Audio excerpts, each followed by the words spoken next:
Uh, Hmm? what? We are live. All right, nice. Hmm. Do I have everyone on the owl bear? Yep. Yeah. Let me also open my Hmm.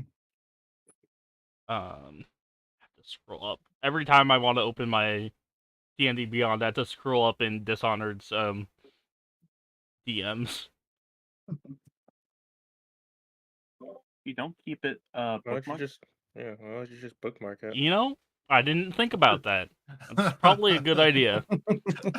But first I have to find it in DMs. Hang on. So how's the second monitor treating you now? It's good. It was Good. a pain in the ass to set up. Hey, I Pluvy. know. And that was able step 4 though. Okay, I found my character. New window. And then let me move that over here as well. Okay.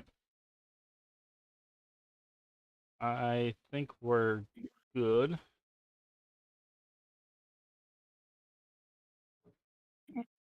Okay.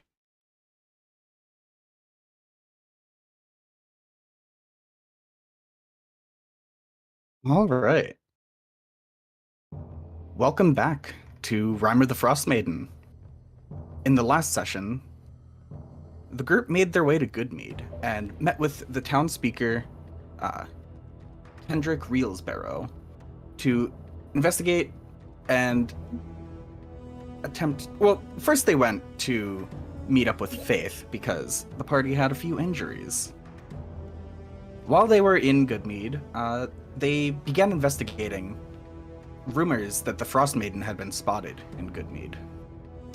Upon Faith's request, and as well as the rest of the townsfolk, they made their way to the Kelson farm to find out the fate of the mother and missing children. They spent the better part of the day both making it to the Kelson farm and scaring off a pack of wolves around the Kelson farm. Eventually, they succeeded and recovered two terrified children. While there, they were informed that their mother had been abducted by an owl-like creature that glided more than walked, which killed their father with a mere look. Safely guiding the children back to Goodmead, for their efforts they were given 2 barrels of mead and the deed to a property in Goodmead. After that, they made their way back to East Haven, and while at the Wet Trout, met a retired bounty hunter who informed the party about a murderer she was tracking. Giving them cryptic clues, they began investigating Torg's Merchant Company, as well as the now defunct East Haven Ferry was their first lead, as they found that Torg's was going up to Caer Konig. And that's where we left off. So what do you guys want to do? You guys are currently at the Wet Trout, Okay. and you have several different leads that you could follow. You've got information on Torg's Merchant Company, where they've been. You've heard about the murders, and the murders only seem to be happening in 3 cities, all of which have one very ominous thing in common. And you know about a string of jewelry burglaries that have been going on in the 10 towns. Okay. Um, I guess we could look into the murders. Don't we still have a hag to kill? Yes, we do. There's this, there, we have 3 things. 2 of them will most likely take time. A fair amount of time. Yeah.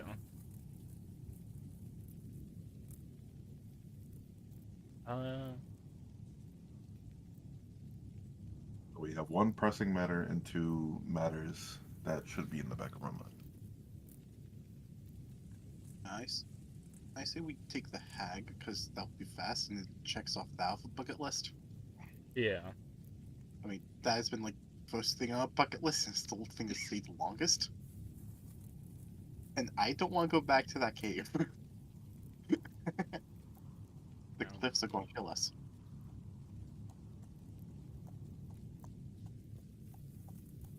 Yeah, I guess we're gonna head off to the hag then. All right.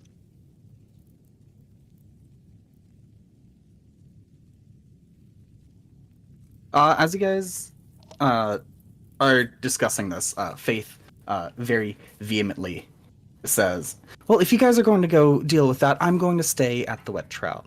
You guys can have your fun. I want nothing to do with this." Fair enough.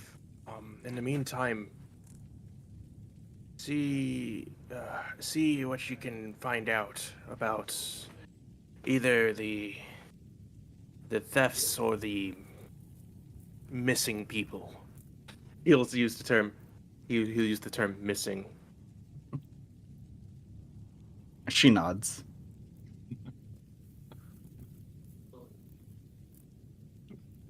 Missing in Heavy air quotes. heavy air quotes. Very, very heavy.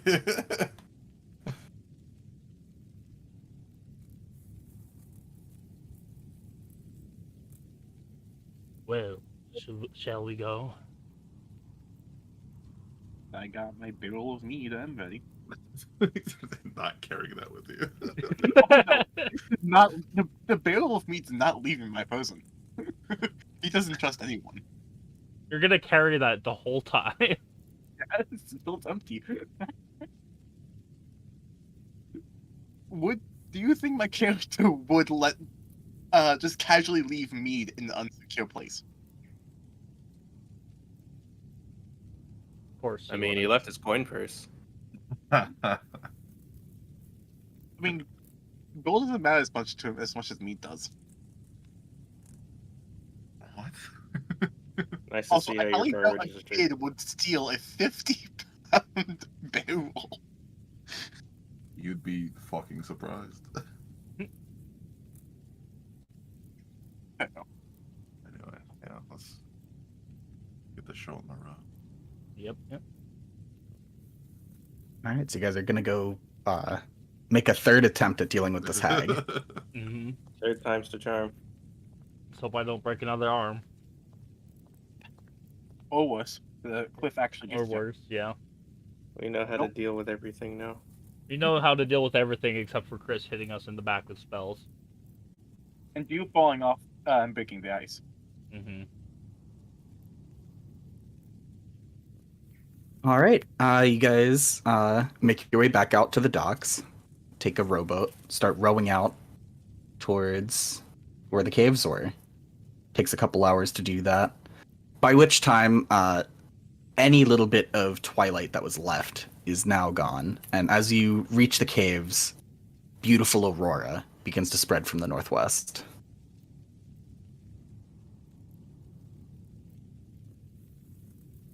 You guys are back at the caves.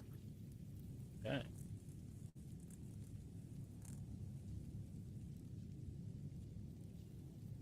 We're never truly gone.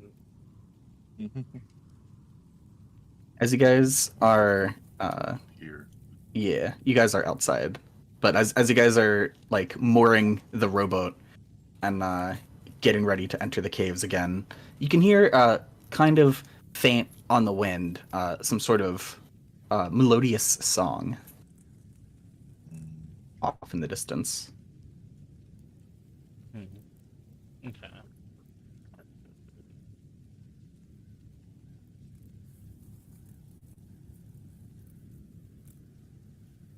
That's not foreboding at all. Nope. Nope. Well, let's get this over with. Yep. This is the Why are you last. so time- fucking tiny? Bruh. It's to scale. To scale. It is to scale. I was wondering what that tiny token was. I forgot that Chris scaled his token down. If this is the last time we enter this cave, I'll be happy. Mm-hmm. I would like to remind you to watch your step in this area. I always watch my Immediately falls. breaks the ice. It's just as a flashback to every single time you fought. This cave alone. Yeah, as you guys are entering the ice for the first time, I do need Oh yeah. Yeah. you to make dexterity saving throws. Okay. Dude. Dexterity saving throw. Let's see how well this goes this time. That's a 7. 14. 7, 14. Oh no. 13. Yippee. Boop.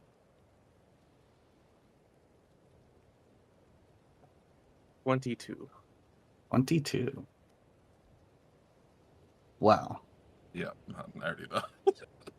Yeah. Yeah, Starseer, behind you. as you're getting on the ice, your footing slips. You Yep. take 1 bludgeoning damage. Yep. So you fall flat on your face. Dexter will help her up. Alright, and there you go. Welcome to ice. Yep. Mm-hmm. Is Tobe the one that's leading? Yep. Tobe, as you're rounding this corner here, you can kind of see reflected in the ice in front of you, just off to the bend, is a faintly glowing floating light that pulses slowly. Like over here. Mm-hmm. It's like around the corner, but you can like see it reflected in the ice. Okay. Fuck, don't tell me the hag's right there. Yeah. I guess I'll keep going.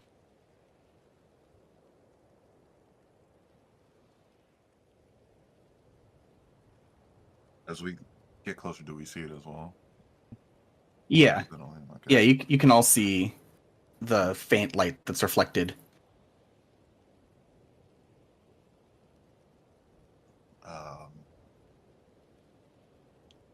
Hold on a minute, everyone, or a bit longer. I want to ritual cast detect magic. Okay.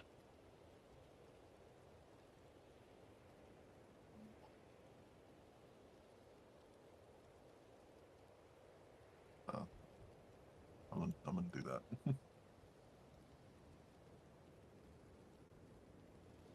Tony. Yep. You're just gonna ritual cast. Yeah, ritual cast detect magic. As you're getting ready to prepare this ritual, Tobe, as you kind of like are standing there, the light does bob up and down from like the top to the bottom of the waterfall, Okay. and then as it rounds the corner, it sees you guys. It immediately just like blinks out, leaving you in total darkness. Okay.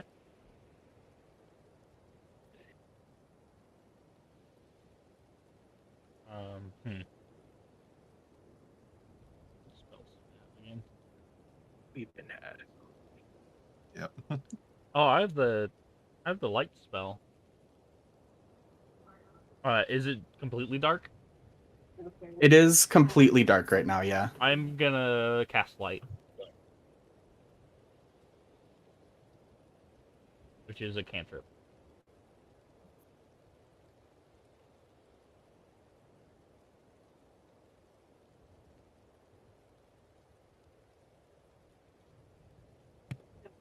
All right. So you wanted to cast light? Yep. Yeah, you cast light. The light does reflect off of the icy surfaces here, temporarily blinding you. But as you readjust to the abundance of light, yeah, you're just kind of here. This faint blue ice covering the river here. the hole that you left at the bottom of the waterfall sealed back up. Okay. Waterfall still icy frozen.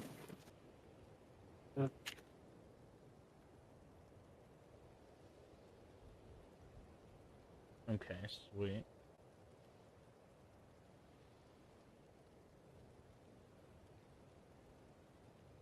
Well, who wants to be first up the waterfall?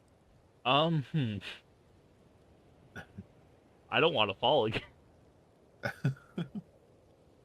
So, who wants to go first? Do I still have my grappling hook? Did you get it? I think so. I don't remember. I do remember us running. I know I didn't take out my inventory. Come, move. If somebody's going to deal with it, I guess I gotta deal with it myself. Listen, I'm still ritual casting. I don't know how long it's been. I'll go While for the they get waffle. set up. I mean, do you guys give Starseer time to ritual cast? Yeah. All right. You now have detect magic active. There is outside of the what is it, conjuration magic for light. Yeah. You don't really detect anything. Alright.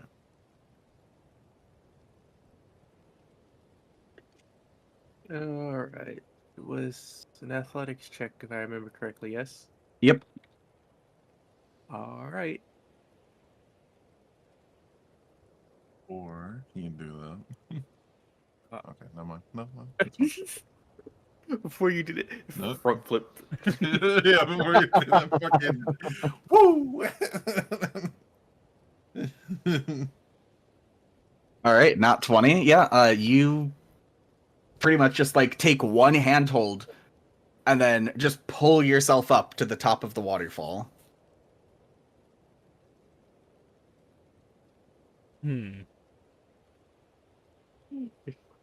Nick just looks at you like it just has that face as we've done this so many times. He just lets a hand down. I'll go next. Specifically his left hand. Mm-hmm. Okay. It's athletics. Athletics. Dear God, can someone help me with this roll? I am helping you. Oh, so I get to reroll it. Yep, you can re-roll that. Damn, you suck. I have a -1 in strength. What can I do? Okay. So that's a 4. Do I fall through the ice again?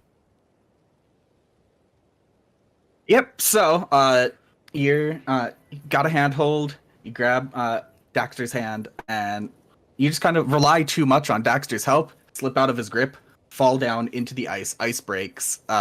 You are now in freezing water. Your clothes are wet, and I need you to make a Constitution saving throw. Is this for injury or what is this for? You're in frozen You water. are in negative 50-degree water. Constitution throw? Constitution saving throw. Well, not negative 30 or not negative 50, but like it is negative 50 degrees in the air. Is and it you are the soaking one at the wet. top or the saving throw modifiers? Saving throw? Saving throw. Okay. What was it? Constitution? Constitution. 19. You immediately begin shivering and are staving off the effects of the absolute freezing cold for now. Okay, so I don't get will a pull- thing of I will exhaustion. pull him out of the water. All right, you don't have to make a check for that. You pull him out of the water. And I will use frostbite to seal the water back up. Just in time, you do see the water start to roil. You're just like, oh no, you don't. Yeah. Stay there. This is the 3rd fucking time.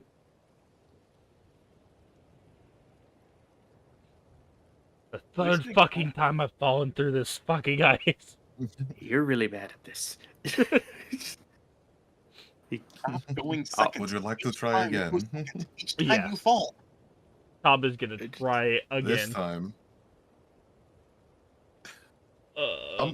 From this, how much time has passed? I want to know. So I got a 0. It's like 5 minutes for each attempt. Do I get a second one since I'm getting You're help? being helped. Also, you're being helped, and I'm also going to use guidance on you. What does guidance do again? Roll a d4. Add it to your roll. Then on your next roll, 19. roll it. Finally, I don't. 19. Okay. You try to climb up the waterfall, but you're shivering too hard to do it by yourself. Daxter catches you and pulls you up. Thank you. Uh-huh.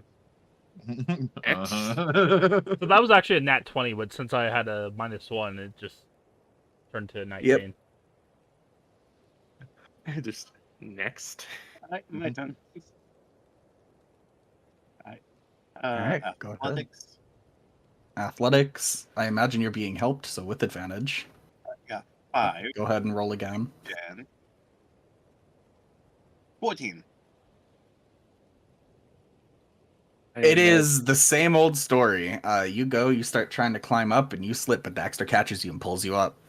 It's like the way I pictured it is he's also trying to like hold on to his barrel of meat at the same time. So I just have to like if he falls over, I just grab him by his collar, just Pull him up with the barrel of mead. He's still like hugging it. The meat fell out, so I go to grab hold of it. Mead fell out. It is a 50 It's a pound barrel, bro. Yeah, that is probably like It fell against lashed the to your side back Yeah. if you're not carrying it by hand.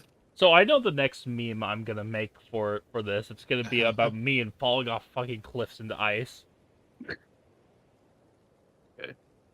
All right, anyway. my turn. Mm-hmm. My turn. All right, go.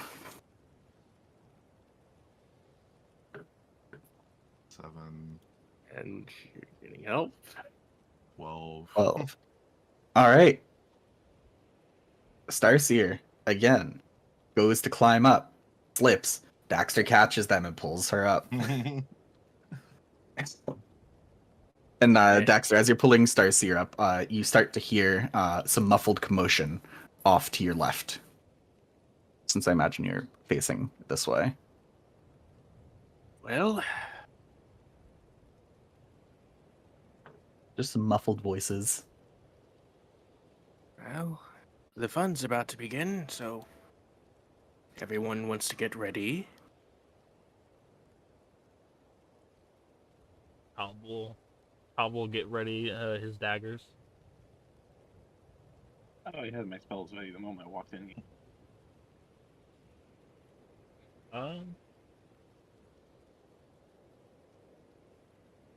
Do you want to try searching ahead? You know, You talking to me? sneakily? Yes. Yes. I'll go scout ahead. And I wanted to sneak. All right, go ahead and roll stealth. Okay. Don't fail me now. +5. 14. You still have guidance, by the way. Oh yeah. Well, I think 14 passes, right? Roll, I don't know. Just roll a You might wanna D4. do it just Roll- in case. roll a again? D4. Okay. Where's the D4? There's the D4. 1. So that's a 15. There you go. Yeah, 15. 15. Never assume something passes. Yeah, never assume. Yeah, that that's is a fair. rookie mistake.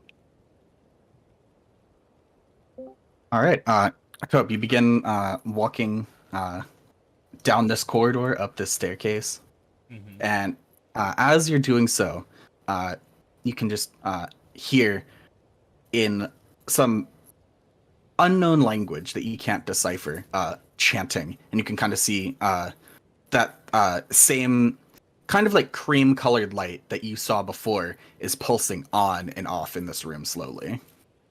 Can I use comprehend languages to understand the? It is not so much a language as it is like Just gibberish. incantations. Okay.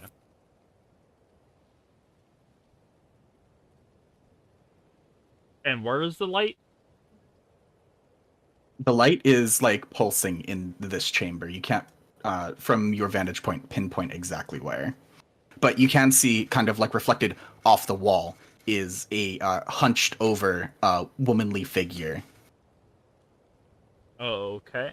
Just like the shadow of it against the wall. In that room? Okay. I'm gonna sneak Mhm. back and tell everyone we need to prepare. I think she's in the next room.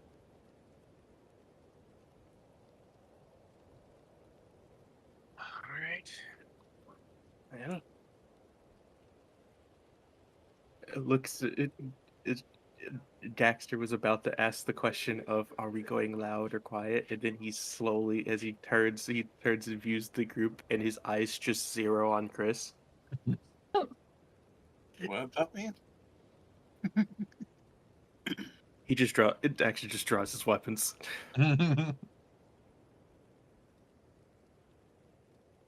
He's just like it just like he's like, are we going to go loud? Never mind. It's me. We're going loud. Okay. So, Dax, do you want to lead?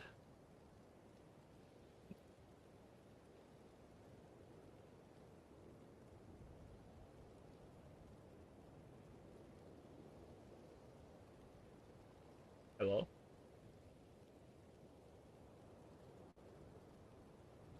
Oh.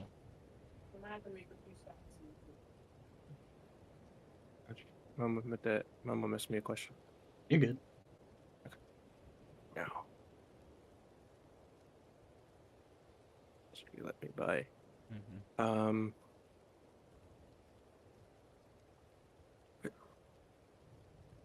Well, if you really want to go ahead of me, go right ahead. Fair. Yeah. Well, I don't think he's Fair. behind me. Fair. Okay. Okay. Because with the individuals in our group, stealth isn't really an option. So I am just going to go for it. I mean, we've been ahead anyway. We got to move quickly. Question, Tony. Mhm. Witch Bolt, it's like a chain spell, right? Is it better if there's multiple enemies? So it could like... It arcs onto one creature. Oh. I thought it like... It's just concentration. You can repeat every single turn as long as you're maintaining concentration. Okay. I see. Thank you.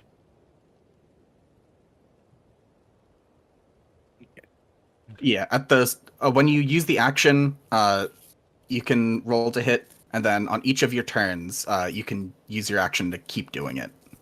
Okay. If it landed the first hit, they automatically take the damage. You don't have to make another ranged spell hit. Okay, and then to keep concentration, I just used an action. To maintain concentration, you just maintain the concentration on the spell, and as long as you're not concentrating on any other spells, you maintain it up to however long it is, which in Witchbolt's case, it's a minute, Okay. which is 10 rounds of combat. Oh, okay. Or every time that you take damage, you have to make a Constitution saving throw in order to maintain concentration, I see. which Okay. is based on how much damage you take. Okay. Thank you. Mm-hmm. Okay. All right. If we're ready to go, we gotta. I'm going in. Move quickly.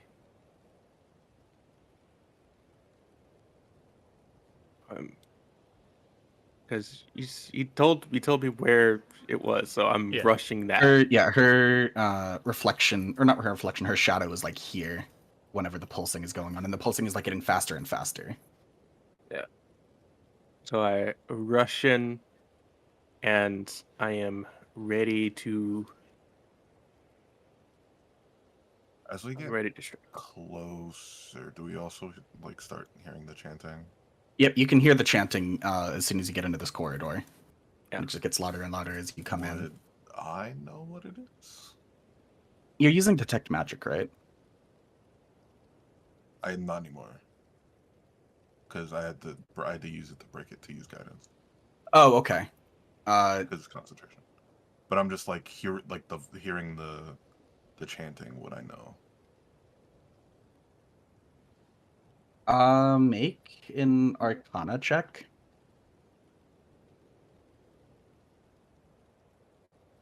11. It is a ritual casting of some kind that is pretty much at completion. Okay.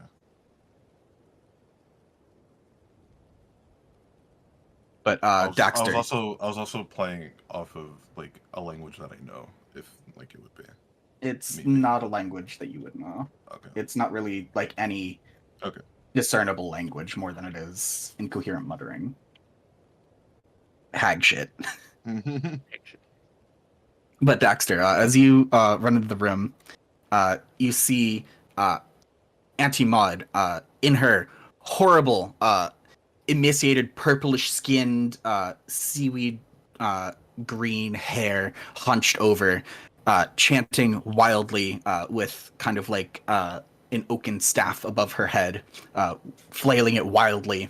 And the flashing that you've seen is from the self-same light that Tobe saw earlier, just a little mote of light that keeps flashing on and off on the inside of the frost giant skeleton that you destroyed earlier.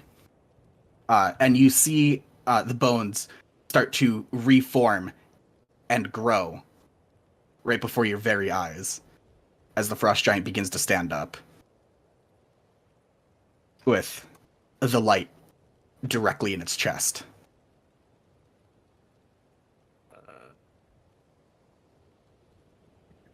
I assume that I am not able to to interrupt this ritual at this point. On the contrary, I actually need you to make a wisdom saving throw upon seeing Anti-Mod in her true form. Okay. All right. Well, let's see what happens. Yeet. Oh, a 14. Seeing what's going on in here and seeing her disgusting, horrible true form, you feel a wave of panic rise in your chest, but you suppress it and draw your blade.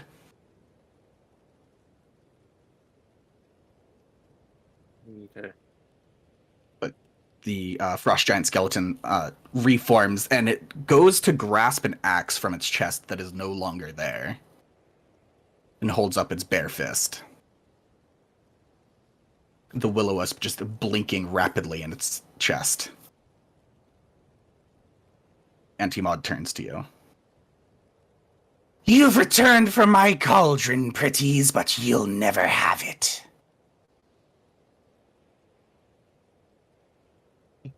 I could care less for your cauldron. I just want you dead.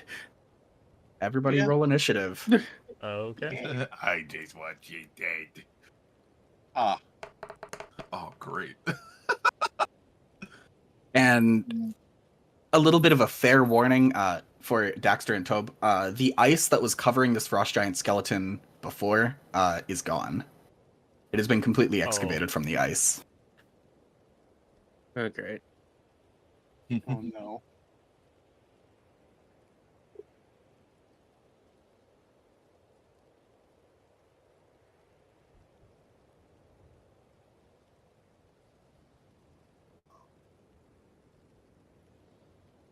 Oh, it's everyone. Uh-oh. What?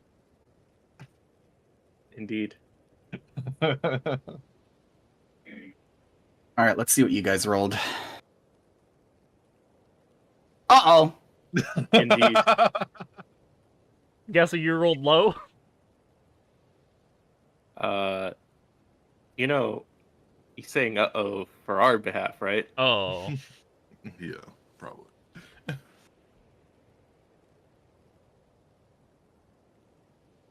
This is the day we.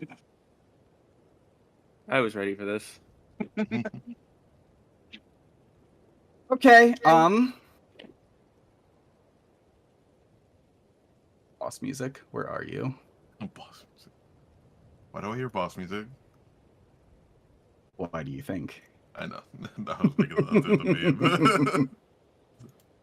I was doing the meme toner. Oh, I know.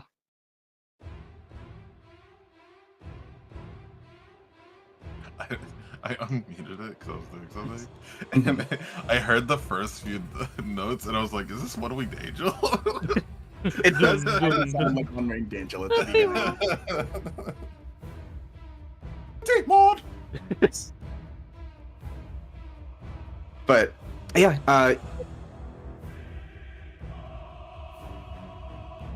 oh, Oh. Oh. oh, just looking at the Sea Hag's full stat block. Oh. Hmm.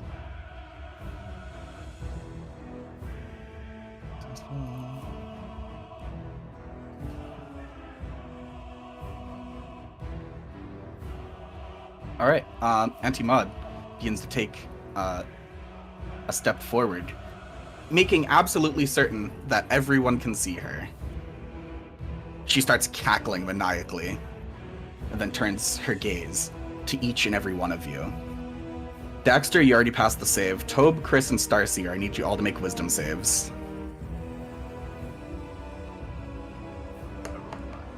Right when I was like, "This is what I'm good at." 11.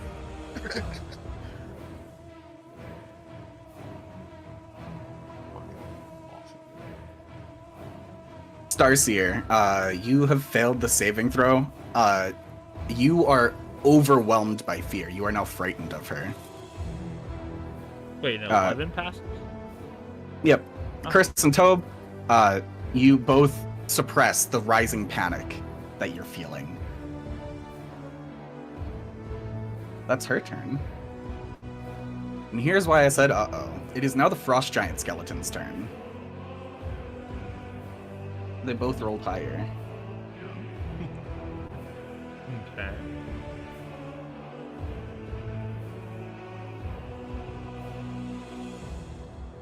Where is it? What? The stat block that I had.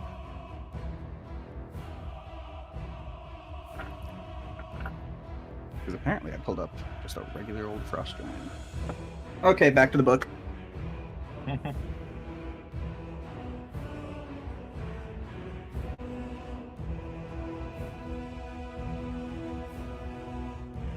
All right.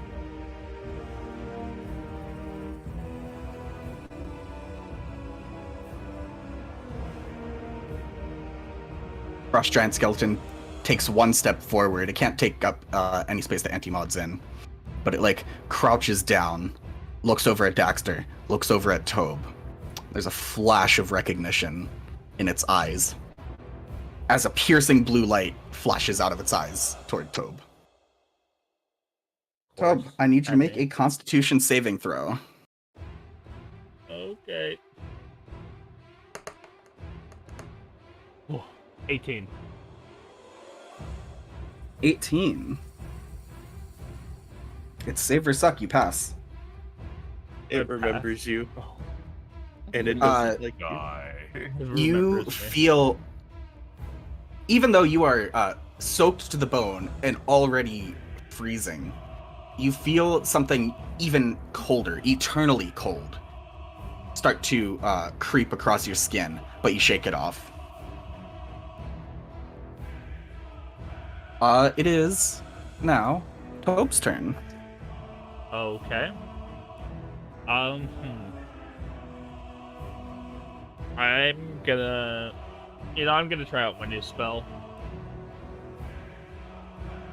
Keep in mind, from where you are at, the Frost Giant Skeleton has half cover from this. If I move about here, what about now? I mean, Same. it's just It's still within the 5-foot square, yeah. Okay. this whole square is the same. What does half cover mean? Half cover, it has +2 AC. against ranged spell attacks or ranged attacks in general. Can I hit anti-mod from here? She doesn't have cover right now, yeah. Oh, okay. I'm gonna aim for anti-mod. And Alright. I'm gonna say, Dexter, protect me while I cast the spell. And I will cast Witch Bolt. Wait, hang on. How do I do that? Hang on. Roll to hit. Yep, there we go. 14? 14 hits. Okay. Roll damage. Max damage, 12. All right. You go and you kind of like throw a stick out into the center of the room and make a little incantation, and an arc of lightning flashes out of the stick and right into the sea hag's chest. She screams out in pain, lightning coursing through her. She takes 12 damage. Okay.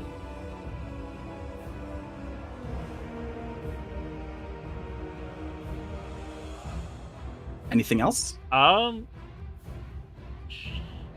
I don't know if I have any bonus actions.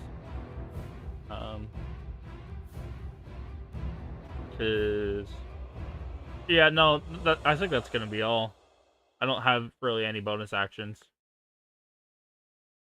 Yeah. All right. It's now Daxter's turn. Okay. That is well and good. So, what I will do in these trying times,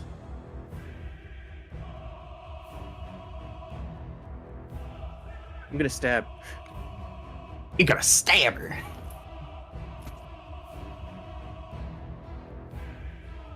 All right.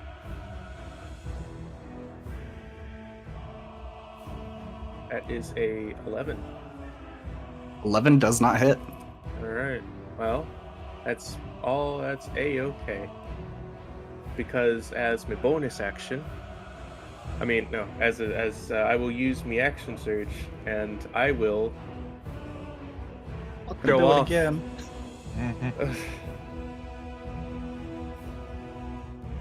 All right, roll to hit.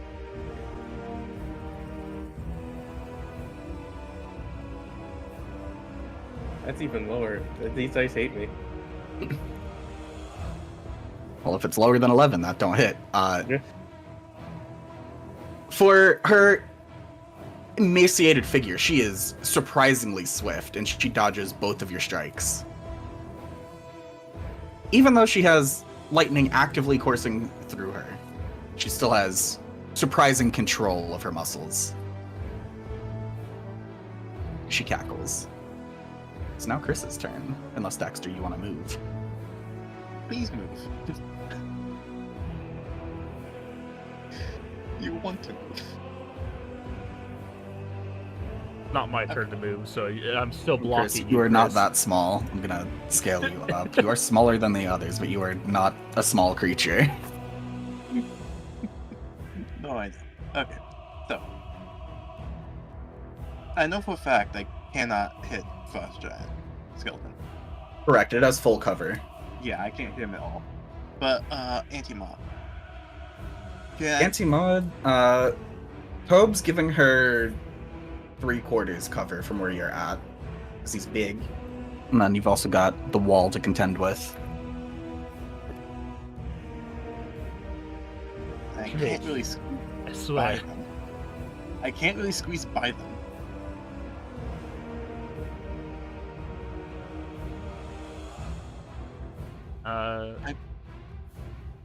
Yeah, no, I don't think you can.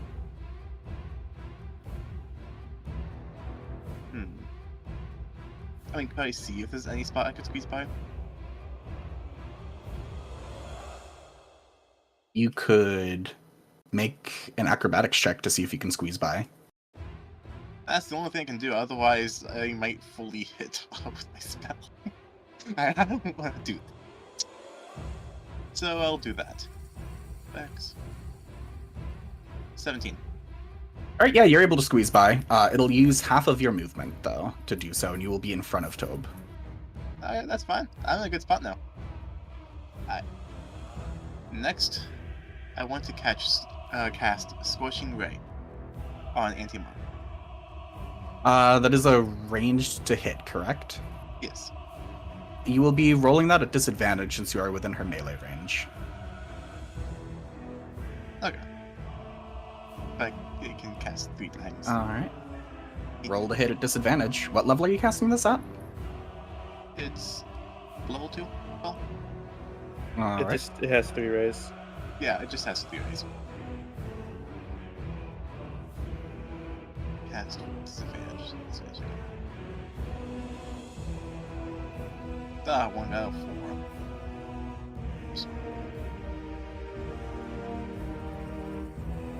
Another 4. And Are you casting these at disadvantage? yes. Okay. Trying to do it. One time I didn't, but I rolled twice, so I took the first one. And the 14. The 14 hits.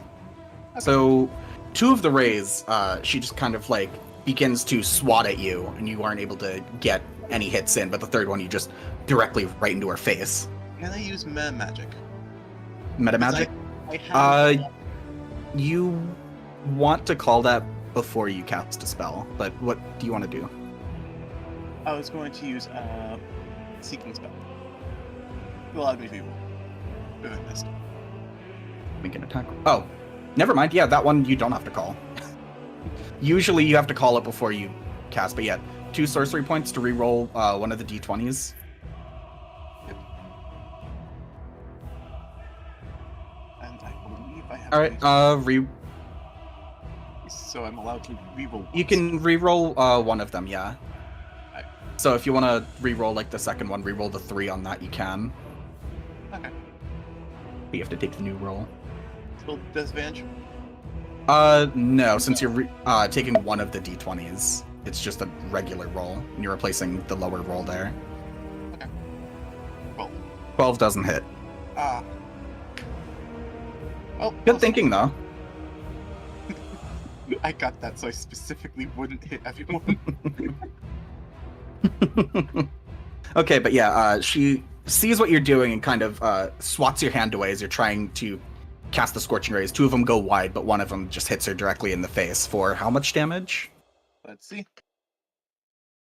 Wait. 3. She just kind of blinks and glares at you and then says, "You're going to regret that, Sonny."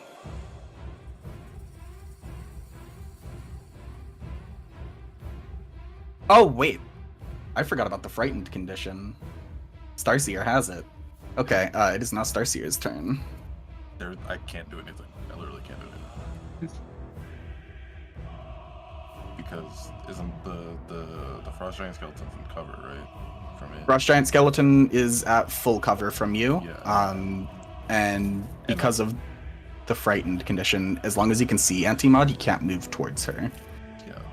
And can I also not see her either? Yeah, because of Tobe in the way, from where you're at, you can't see her right now.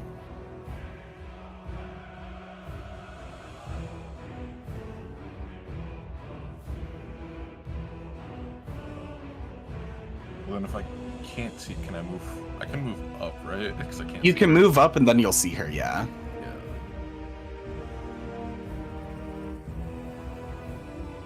Yeah. And that is technically not towards her. Well, I can't see her, so I don't know if I'm. Well, I do. I would know if I'm moving towards it, right? Right, but it's only if you can see the creature that Yeah. frightened has any mechanical effect. Okay.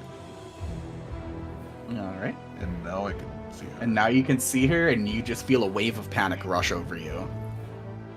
She is hideous. And in that panic of seeing her, frostbite.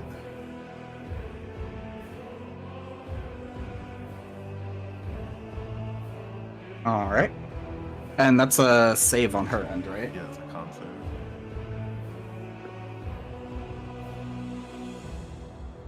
Wow.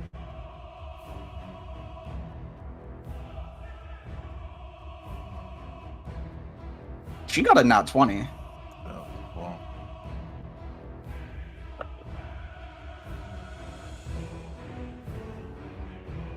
She sees you stepping up, and as you begin to kind of like make the hand signs for frostbite, she just kind of steps out of the way to where it would be cast.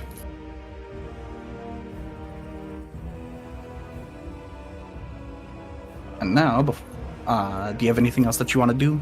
I can't. You can always move back. But I'm good. all right. Before we get to the top of initiative, it is now. You see the light at the center of the frost giant skeleton begin to blink, and then you see these little like sparks of electricity coming off of it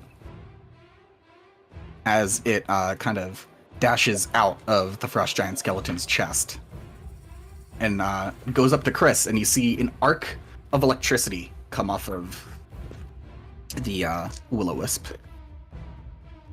Fun. It's a 13 to hit. Doesn't hit. Okay. It doesn't manage to pierce through your scales, though, so you're good. Now, back at the top of initiative order, Anti-Mod is going to use her action to disengage. She's going to start making her way towards the corridor back here. I did not mean to grab that. Sorry. I had to move my fucking. He's like, Does that also break Witch Bolt? Witch Bolt, yeah, once you no longer have sight of her, the Witch Bolt stops arcing Oh, onto damn. her. Okay.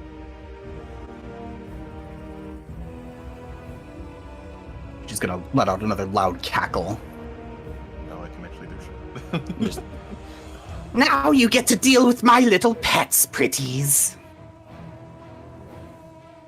It is now the frost giant skeleton's turn.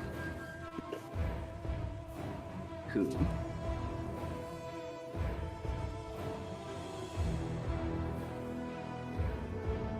I should just keep its stat block up.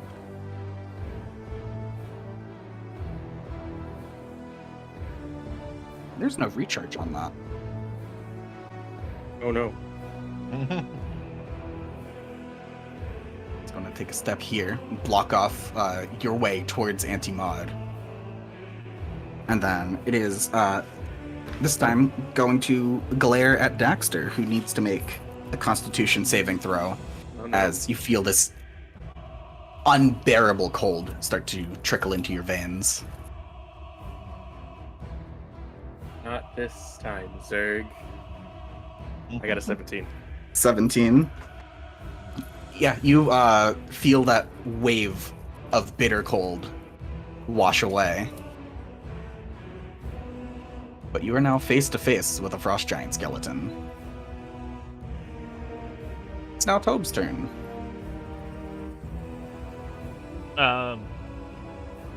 Well, can I just pass Witch Bolt again? How many slots do I have?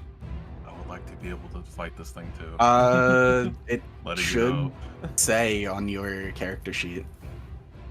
Um, You go to your character sheet, you go to spells. uh, You've got 2 slots and you've used 1. okay, then I'm just not gonna use that. I'm gonna go and hit it with a dagger, I guess. What are you attacking? Yeah. What are you attacking? Oh, the frost giant. Alright, Uh, so you're gonna be over here because the will-o-wisp does control this space, but since it's tiny, Wait. it can't fully over stop you from passing. over where? The will-o-wisp is in this space, so you can't occupy that space, but because it's a tiny creature, you can go through its space. Okay, so I could be like right here. Mm-hmm. Okay, let me use dagger. That does not hit. So I'm Yeah, gonna... you run up and then you kind of like take a stab with your dagger, and it just kind of gets caught in the like patchwork armor that it's wearing. Okay, I'm gonna use bonus action to do dagger again. All right. That is a 24. 24 hits. Okay. Second one you stab right through, and you kind of like catch it in one of its like hip joints. And that is 6 damage. 6 damage. And can I disengage or? It's a rogue thing, right? Bonus action. Oh, that's a bonus. I already used my bonus action. Then no. Okay. Can I squeeze past back to here? Where are you going? If you do that, you are going to be invoking opportunity attack from both the will-o-wisp and the frost giant skeleton. Okay, then I'm just gonna stay back here. That'll still invoke opportunity attack from the will-o-wisp. You cool with that? Sure. 1 versus 2. I mean, Yeah. All right. As you are trying to pass and run away from where the will-o-wisp is, a arc of lightning comes out of it. It's a 16 to hit. 16 exactly hits. That's the armor component. All right.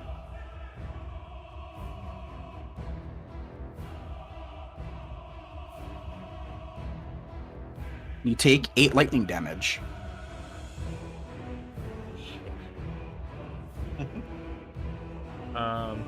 Oh, did you tell him about his health, by the way?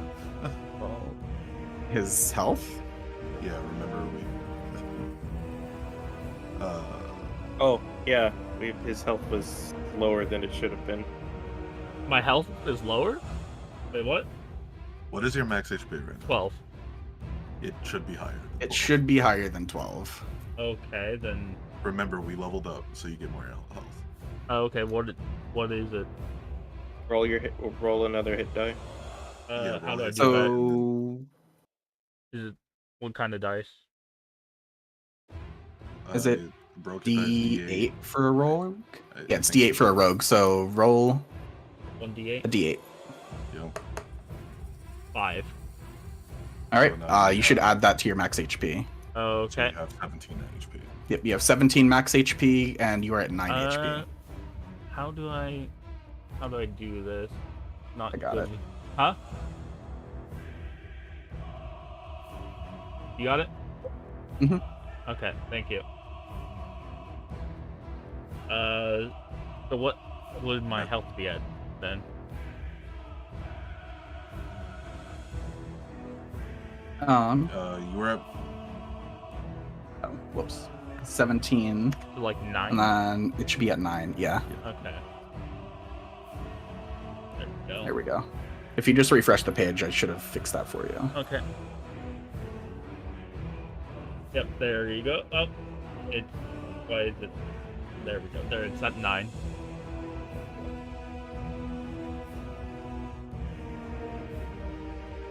Okay. Alright, with that rectified, I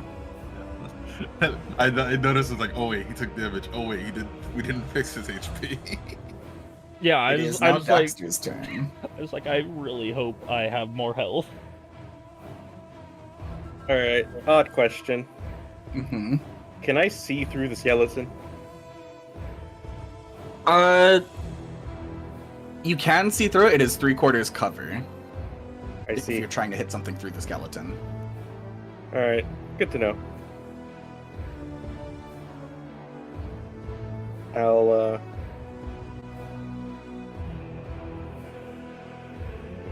I'll focus my attention on the threat ahead of me. I had to make this quick.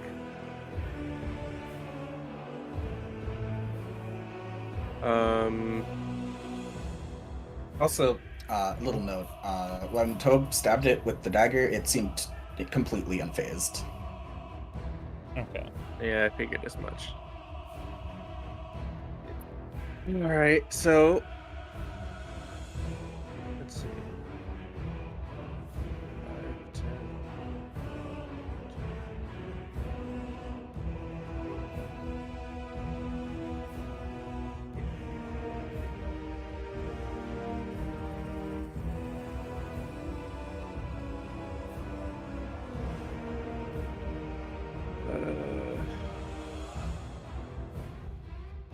I'm gonna.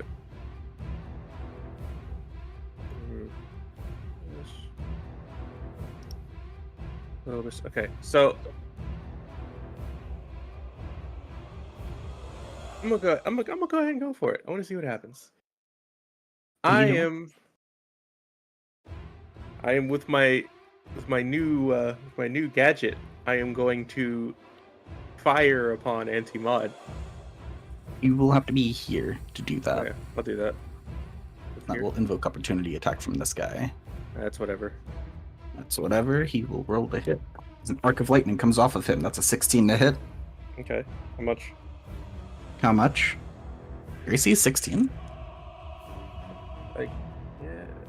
You take 2 lightning damage.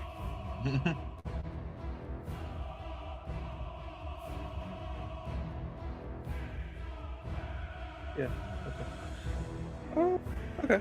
2 lightning damage. That's not Mhm. bad.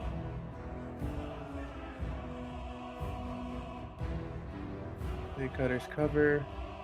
I'm gonna use a grip point to make it a Deadeye shot because mod is out of my effective range, so it'll be a regular roll. Okay.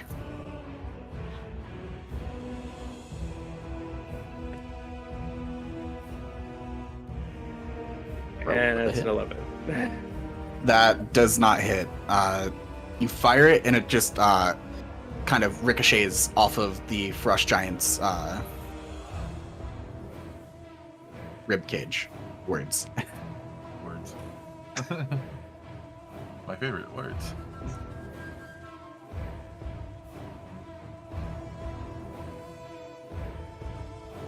That's your turn. Let's see. I'm double checking if I have any bonus actions. Reloading's a bonus action, isn't it? I'm not familiar with firearm rules for Gunslinger. Reload. It's been a very long time since I looked at that subclass.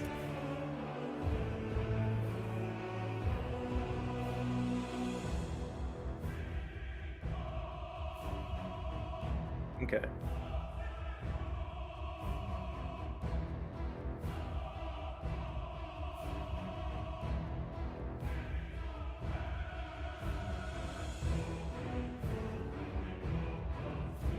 Never mind. It's an action. Ah. If you want to make it a bonus action, we can do that. And action seems pretty steep for that, because why would you ever use a gun? Yeah. Thank you. Yeah, it says it's one. It's written, in at least here, it's written as one attack or one action. I guess that makes sense for fighter of like, but whatever. You know, Like, and once they're level 5, I guess they can use one of their attacks to reload. yeah, I get it, but I'll say you can use either an attack or a bonus action. Okay. I would.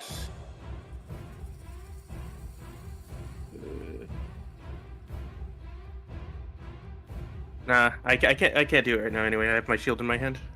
I need a free hand. Ah. And it's probably not the same hand that the weapon is in. Definitely not. Yeah. I was thinking just based on the wording because it says action and bonus action has action in it. That's just me. But I mean, there is like a balance to actions Yeah. versus bonus actions. Yeah.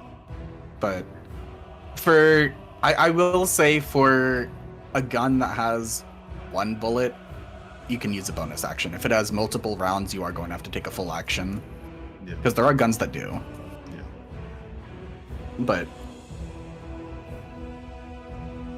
yeah, if it has a 1 bullet chamber, bonus action or attack. That's all. Who's next? Who's next? Chris. Okay. Don't want to use Scorching Ray again because I'm going to use it one more time. I can't use Thunder Wave. I mean, I could, but that would be a bad idea. So, I'm going to use Meta Magic to double my spell and use Firebolt at both the Frost Giant and the Wisp.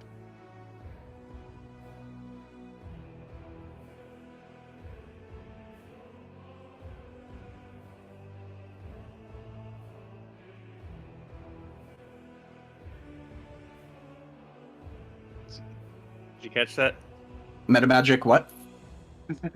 The I- double I- spell to fire at both the Frost Giant and the Wisp with the. What'd you say? Firebolt? Yep. Firebolt. Okay. You can do that. The firebolt on the Frost Giant is going to be at disadvantage because he's within 5 feet of you. Okay, well, I rolled one of it, which was a 19. All right. Do you want that to be on the Will-O-Wisp or the Frost Giant? Will risk because I didn't use this fan, that one. Should I just roll again? Ah. Missed the Frost Giant, it's 5.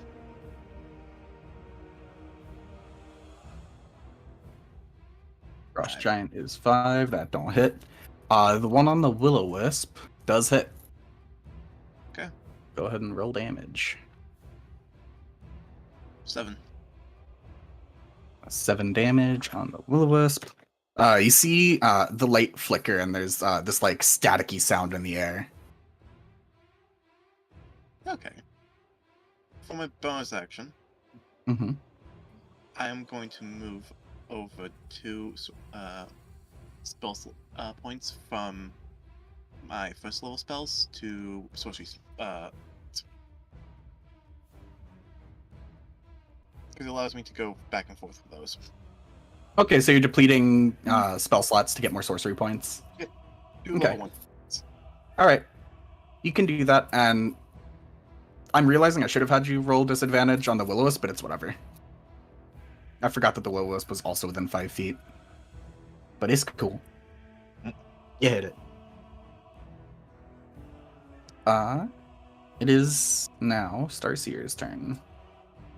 Move right here.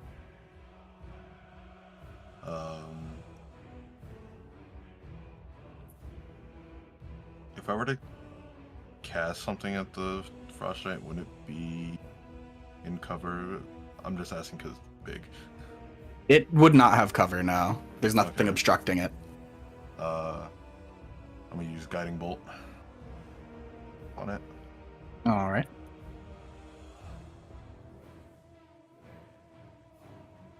Get 7. 7. Yeah. That does not hit. You go, you cast the guiding bolt at it, and as it's about to hit, you kind of see some magical force kind of yank the Frost Giant skeleton out of the way slightly, and towards, kind of like towards you, but like away from the guiding bolt. And will I be able to hit the Will-O-Wisp?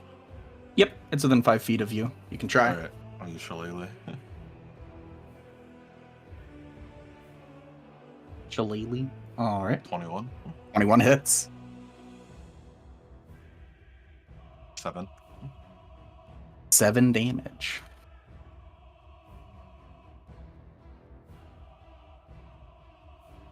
Alrighty. You see the Will-O-Wisp's light flicker even more as it dims. It is now the Will-O-Wisp's turn. It is going to go for another little shocky shock attack, this time on Starseer for bonking it.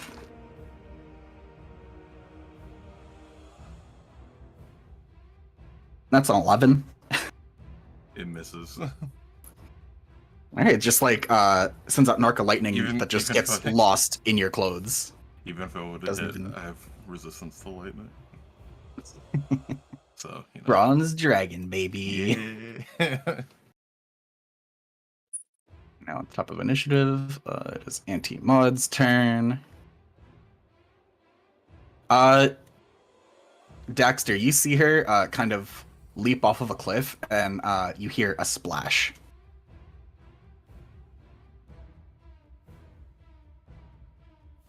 That's her turn. Frost Giant Skeleton. Lair time. Chris, make a Constitution saving throw for me. Fun. Constitution.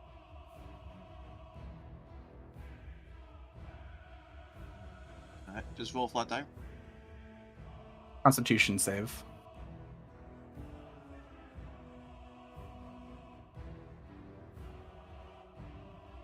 Not 20. Not 20. Okay.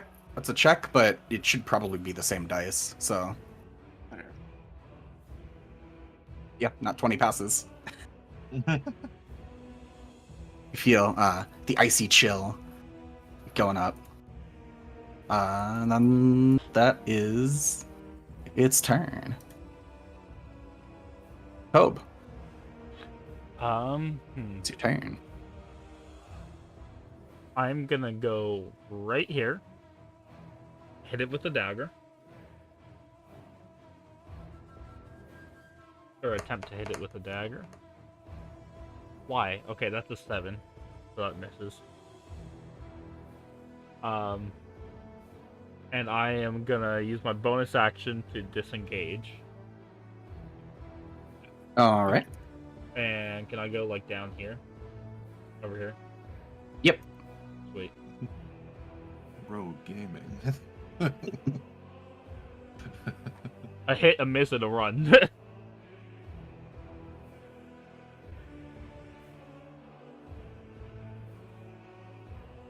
All right. Yeah, you do that. You just kind of go, and you kind of like don't really stab it too far in, but just enough to where it like flinches and goes to swat at you. You just run past it.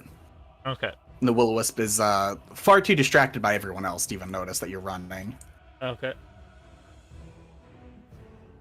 It is now Daxter's turn.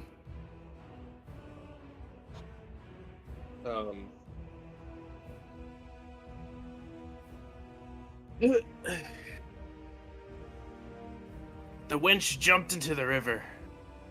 Let's deal with this and get after her.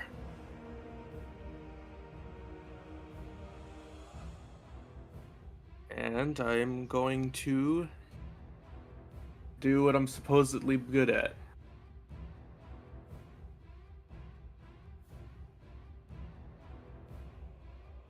It's like gives me 11s, don't it? I'm sorry, 11 don't hit. I figured as much.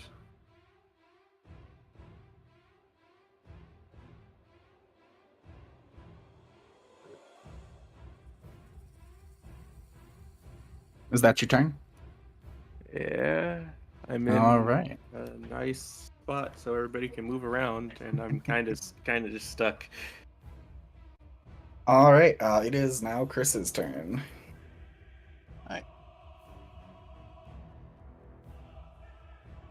I'm just going to take my dagger out and just attack the wisp. All right. Roll to hit.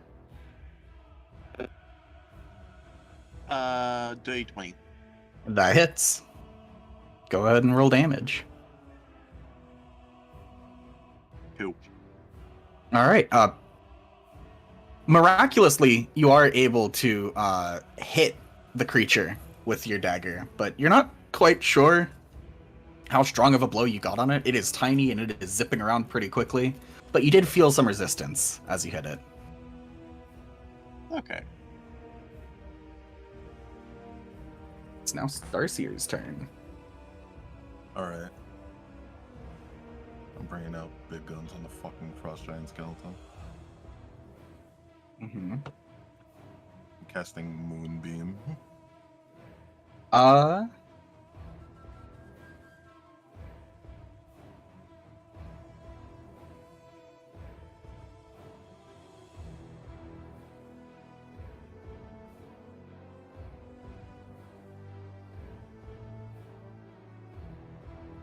Checking rules on Moonbeam real quick. Mhm.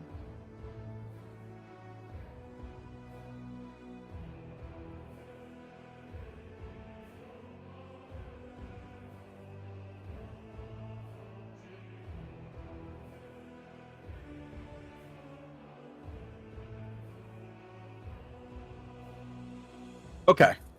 I wasn't sure since it's like a 40-foot high column if there was any restrictions because this is a lower than 40-foot ceiling, but there's no stipulation there. So you can cast it, yeah. Okay. The con save. Con save.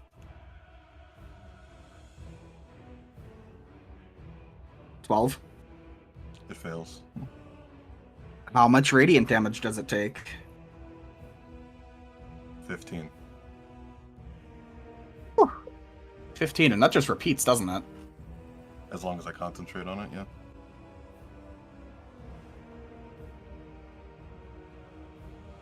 All right.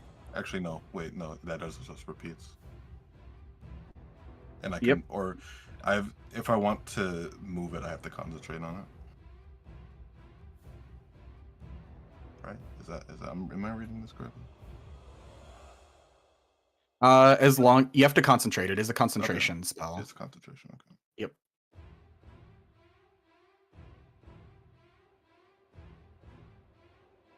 Also, side note, what a cool spell. Is it just a So- pillar of moonlight or what? Yeah, so there are like some cracks in the ceiling here that kind of like go out into the night sky, and you just see this like pale silver light come crashing down onto the frost giant, and you see it like start to sag a bit under some unseeable weight. That does sound like a cool spell. It is now the Will-O-Wisp's turn, who is going to zip up to Starseer and Shocker. It's an 18 to hit. That hits. That hits. for 13 lightning damage. I was able to. I could still use a bonus action. Oh, yeah. Go ahead. I was gonna use Shillelagh Okay, yeah. on the Will-O-Wisp. Yeah. Yep. 13. Rolled it. How much? 13. 13 doesn't hit. Okay. But then, yeah, back to the Will-O-Wisp. It goes, shocks you. 18 to hit for 13 lightning damage. Which is halved, right? Which is halved, yeah. So that 'Cause would you're- be 7. Yep. 7, and then you need you to make a Constitution saving throw to maintain concentration, which is DC 10 because it's 10 or half the damage, whichever is higher. 19. 19, you are still concentrating on Moonbeam. Anti-mods run away. Frost Giant Skeleton's turn. Glare at Starseer, who's concentrating on a spell.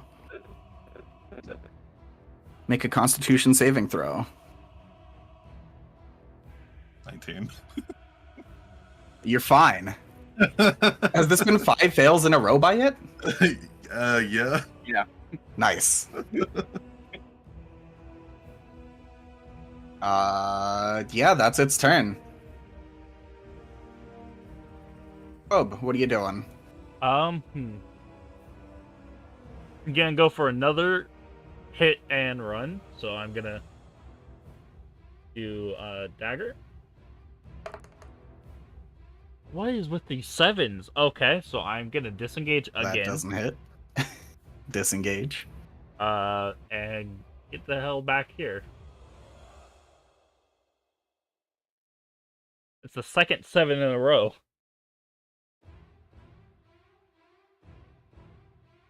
Yeah, you run up, you kind of smack it with your dagger. Doesn't get through any of the clothes that it's wearing. And then before it has time to turn around, you just run off. Brings us to Daxter. Oh, did it? The Frost Giant It started its turn in the moonbeam, so it has to do the saving throw again. Oh, the saving throw, Constitution. Yeah, 8. so it takes more damage. Yay! Roll it. I'll be back right fast. 13. 13. Woo!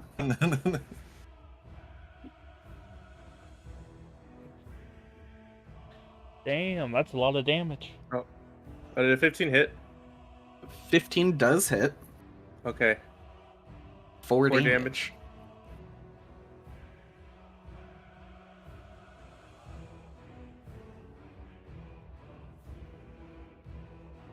I'll be right back. And now we wait.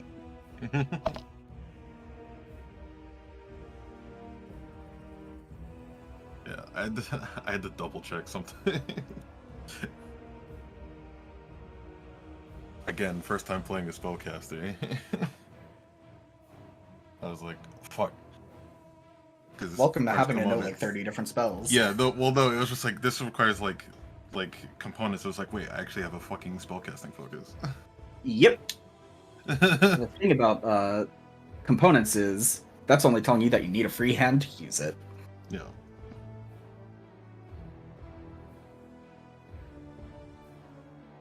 If it has both somatic and material, technically you need both your hands free, but I think Shillelagh counts It as was- a focus.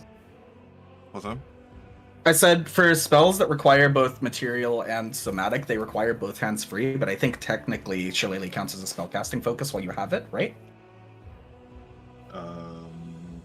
Yes. Because it's considered like a druidic focus. Yeah. 'Cause it's based on my quarterstaff. Mm-hmm.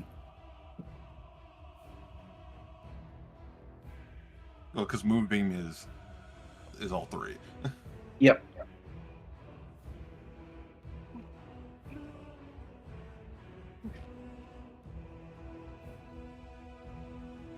Actually, I've just started staying on top of that because in my other, That's not in this one, but in my other campaign, I know that there's at least a couple times where I've let people get away with having shields and using VSM casts, Mhm. just because I don't want to be policing that. Whose, But That's why I was making sure. Thank you. whose turn is it? But I what's up? It is Chris's turn. Okay. I came back just in time. Okay. Mm, Hmm.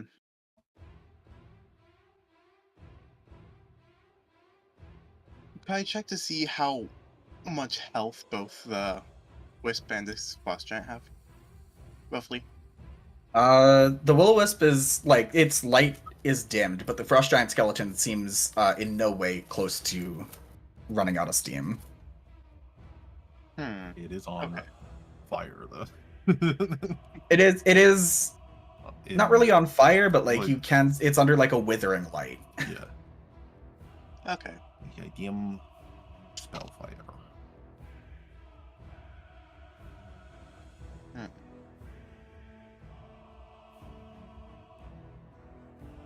If I were to run all the way to here and cast Thunderwave, would it hit these two?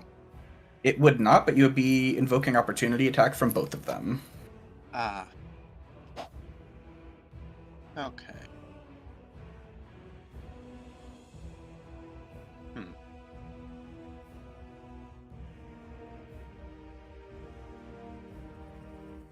Well, for now, I'll just cast Firebolt at the Wisp. All right, you're going to be rolling that at disadvantage since you are within 5 feet of it.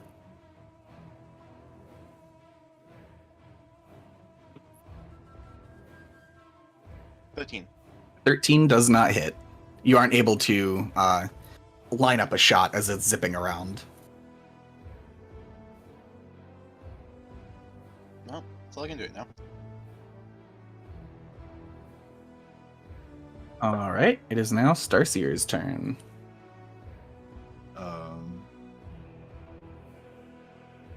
I am also going to cast Guiding Bolt again at the Frost Giant. Okay, It does not break my concentration. roll to hit. 23. 23 hits, roll damage. 14. 14. Yep. And I will also. It's shillelagh time. on It's bonking time. on the Will-O-Wisp.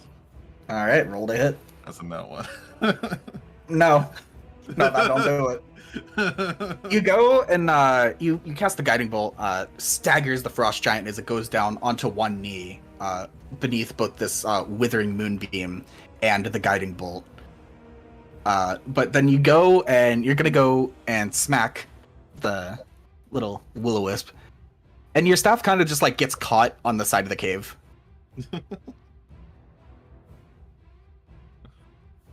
Alright, that's my turn. It's your turn. It is now the frost giant skeleton's turn. Save time. Yeah, you know the drill. You are still casting moonbeam at it. It is still going to glare at you, Starseer. So make that con save. 6. But it also has to make the save too, because it starts its turn in that. It does start its turn in the moonbeam, yes. Yeah. I'll have it do its save. That's a 22. It passes. But Is it that- takes damage? Takes half damage. All right, roll your damage. So 8. All right, you do start to see some cracks in the skeleton's bones, but then it unleashes this bright, pale blue light from its eyes. And Starseer, you begin to feel your very bones begin to freeze as you take public roll, because it's a big one. Oh, Oh, boy. no. Oh no.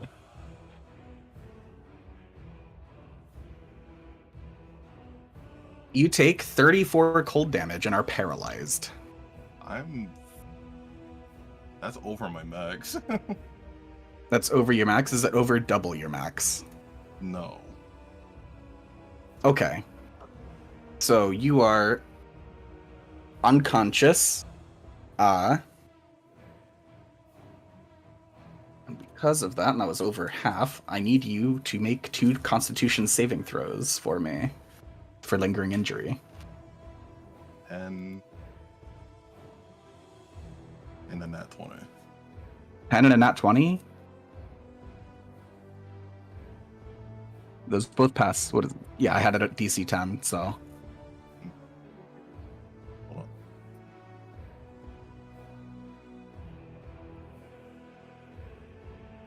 You are unconscious. You are paralyzed while unconscious. That's its turn. Tobe, it's your turn. Okay, I'm gonna do the same thing. And dagger. 20. 20. 20 hits. Roll damage. 6. 6 damage. And then disengage. And disengage. Alright. Hey, you managed to take like a little chip off of the frost giant's like femur. Okay. It's now Daxter's turn. I forgot to mention that it should have done that attack at advantage, by the way. Well, Daxter's can be at advantage now. Yeah, I'm because, gonna take it. This is because my of the Guiding bolt. Yep. guiding bolt.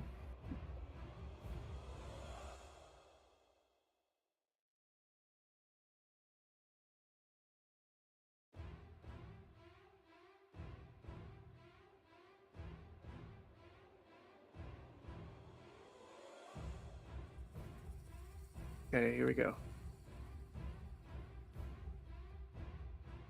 Dirty 20. We're finally getting somewhere. Alright. Yeah, that hits. Roll damage.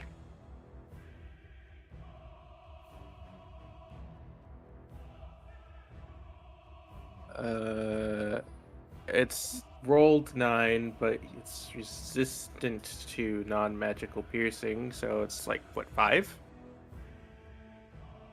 5.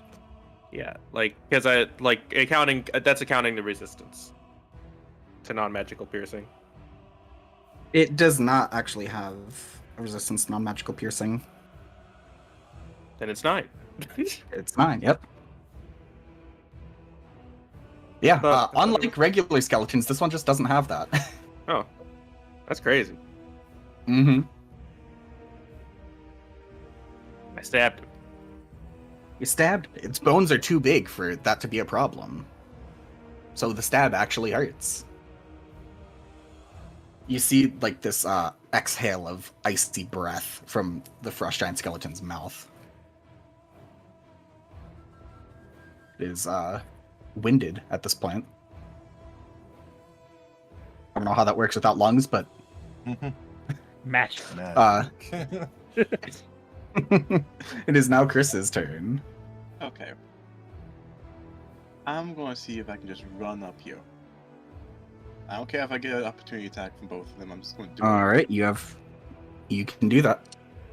And 2 opportunity attacks, one from the Will-O-Wisp, one from the Frost Giant Skeleton. Will-O-Wisp rolls a 6. Doesn't hit. Frost Giant Skeleton rolls a 15. Ah, that does hit. All right. It goes and throws like one walloping punch with one of its fists. And you take 13 bludgeoning damage. That's over half. Can you make a Constitution saving throw for me? Sure thing.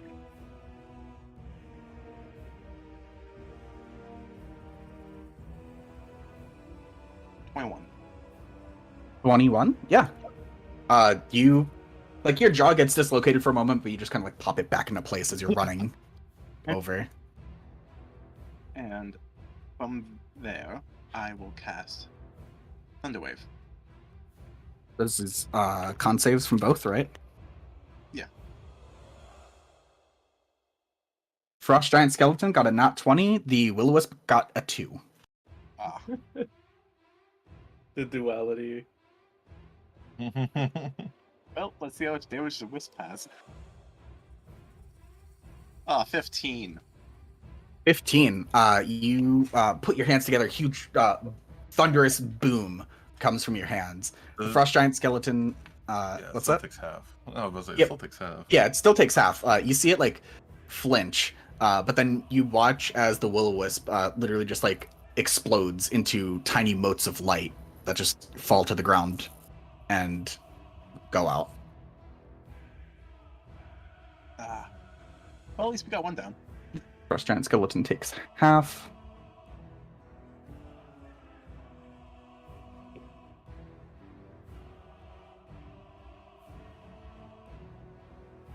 Starseer, go ahead and make a death save for me.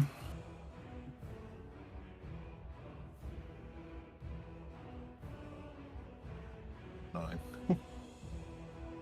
Wait, is it just D20 or is it with con? It's just a d20, Okay. so that's one fail. Yep.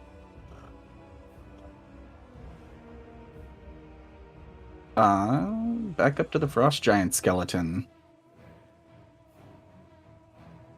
Daxter, you want to make a Constitution saving throw for me?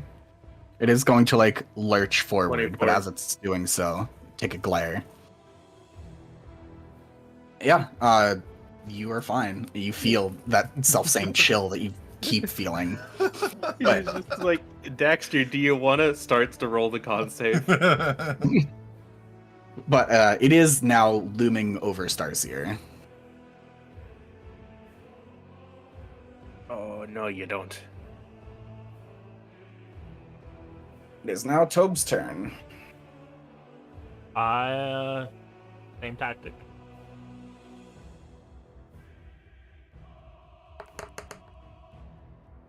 Oh, 12. Does that hit?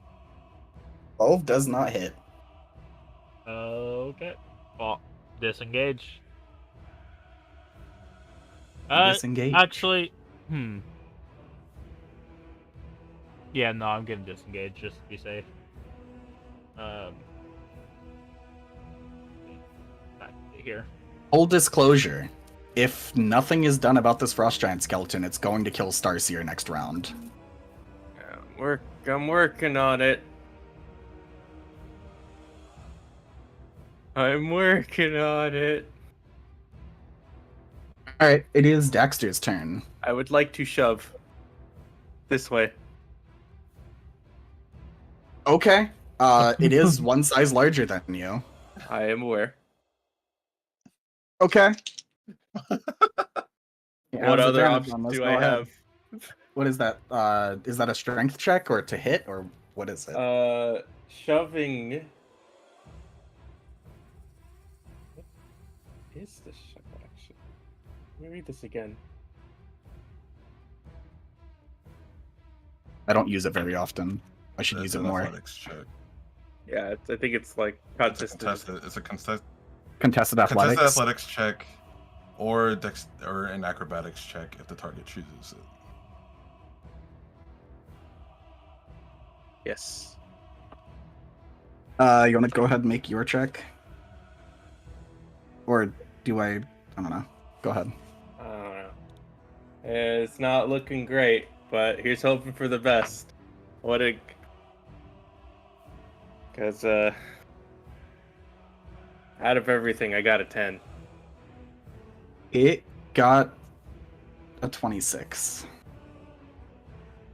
You know? I couldn't have beat that. I'm not even gonna lie to you.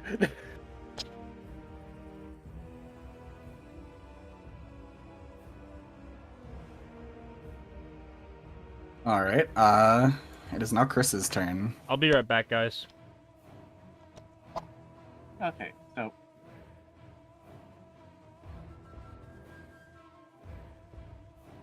could I use mana magic to double my twin spell, and just send it both at the frost giant, or does it have to be another person after attack?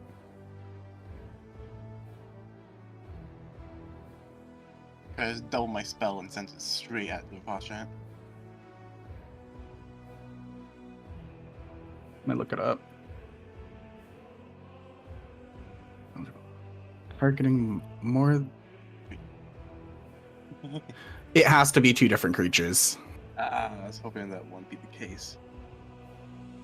Okay, well, the only really thing I can do is either Thunder Wave or Scorching Ray, and Scorching Ray has 3 attacks.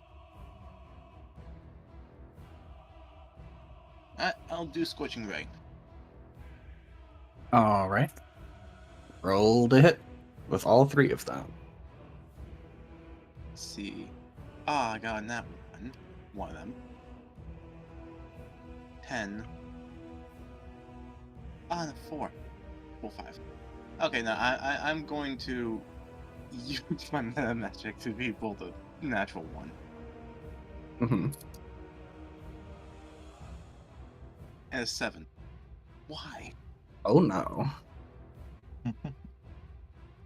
I was able to get a single hit.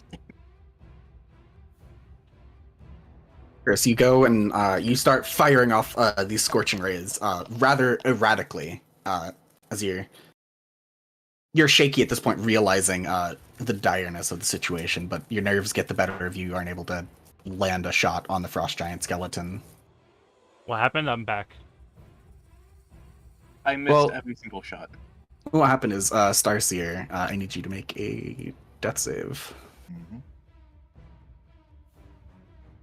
18. Yep, that passes. It is now the frost giant skeleton's turn. I am sorry, but Yeah. the frost giant skeleton, looming over Starseer, it's going to raise its fists up in the air and slam them down over Starseer's unconscious body. That is 2 automatic crits. Starseer is dead. No. No.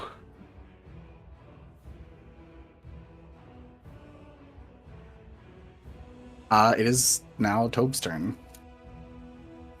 Oh, sh- The frost giant kind of turns and leers out towards the rest of you, and you kind of like hear all of its bones begin to rattle. Okay. Well, I will do the same thing.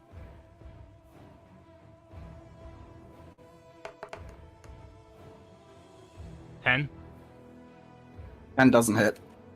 Okay, I'm gonna disengage. All right. It's now Daxter's turn.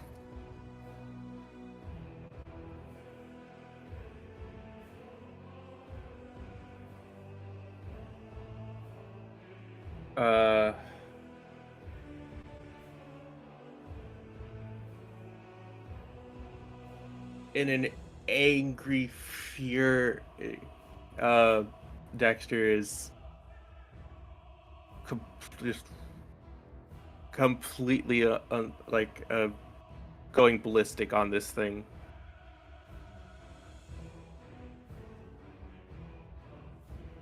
That is a 24.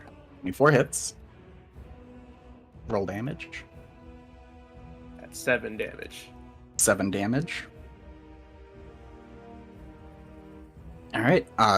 The skeleton, you kind of like hit it like right in the kneecap. You kind of like pop off its kneecap, and one of its legs gives out.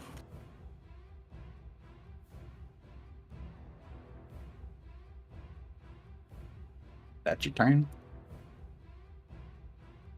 Yeah, All it'll right, have to be. Chris, it's your turn. Chris is just gonna be panicking and just cast Thunderwave. Cast Thunderwave, con save. It's a 19, Yeah, that's 9. So no. so it takes half. Go ahead and roll damage. 14. That's 7 damage. The frost giant hunches over it, and you see it like kind of like heavily leaning against the wall, the bones seeming about ready to give out. It's now the skeleton's turn. Gonna turn to Chris, give him a glare. Constitution saving throw. 8.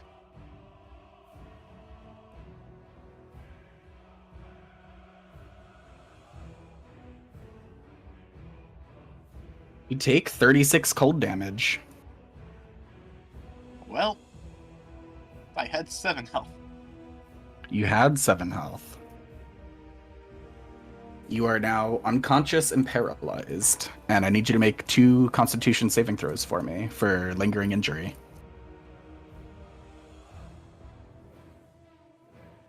I'm sorry, what's your max HP again? I need to ask. Me, I'm 20. I checked, he's not dead outright. Okay. Okay. 2 con saving throws.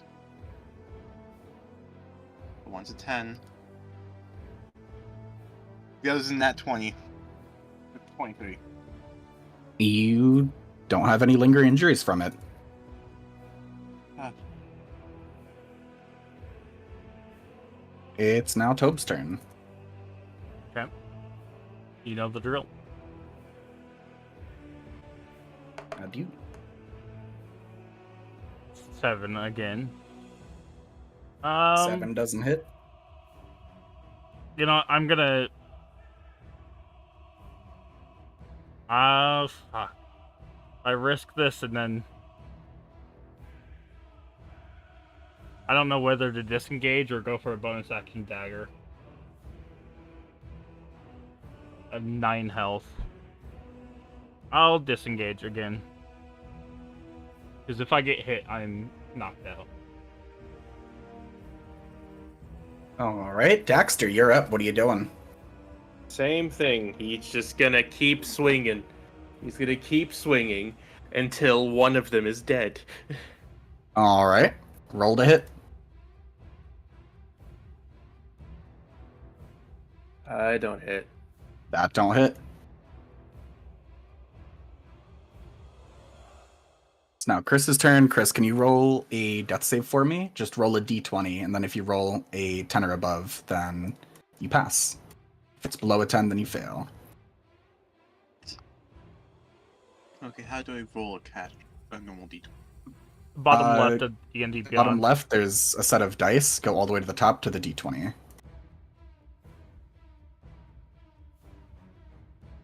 Ah, okay. Roll that one. 16. You pass.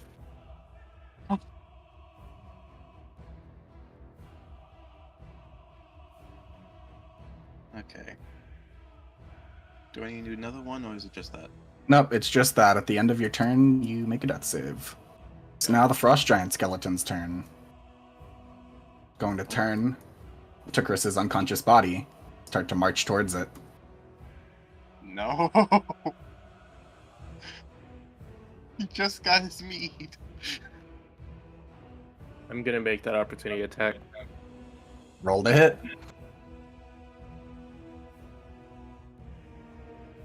16. Roll damage. 4 damage. How do you want to do this? He starts. The frost giant just starts going towards Chris and Daxter in his rage. He actually starts. He yells. He just yells at the top of his lungs, "No!" As he just jumps onto the back of the frost giant, and he just runs his dagger straight through its skull and keeps pushing until the skull falls off of the rest of the body. All right, yeah. The Frost Giant kind of like lumbers towards Chris, and as it's going to raise its fist, you just leap onto its back, grab it, jump up, and then stab your rapier right through the back of its skull, and you just pop the skull right off. The skull flies, kind of like spinning in the air until it lands onto Chris. And the rest of the body just clatters onto the floor.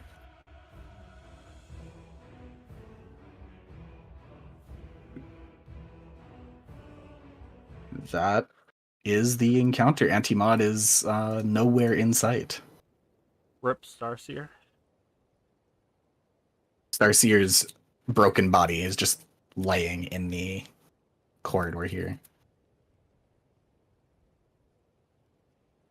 And Chris is still just in the corner. And yeah, Chris is unconscious. Does anybody have any healing potions or healer's kits on them? Healer died. Yeah. Let me see. I think I do. but 'Cause let me just check. Otherwise, Chris is not out of the woods yet. I don't think I do. Well, and Daxter will lift and yeet the skull from atop Chris. We'll yeet it over here. Mm-hmm.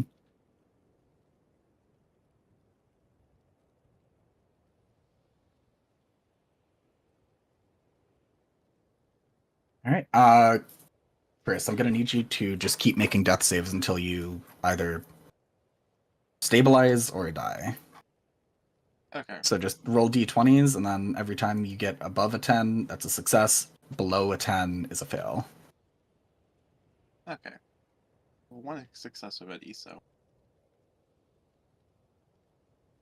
Oh, I got that 20. Nat 20 is worth 2. Oh, I perfect. thought that was instant stabilizing at 1 HP. Is that how that works? Yeah. I'm pretty sure.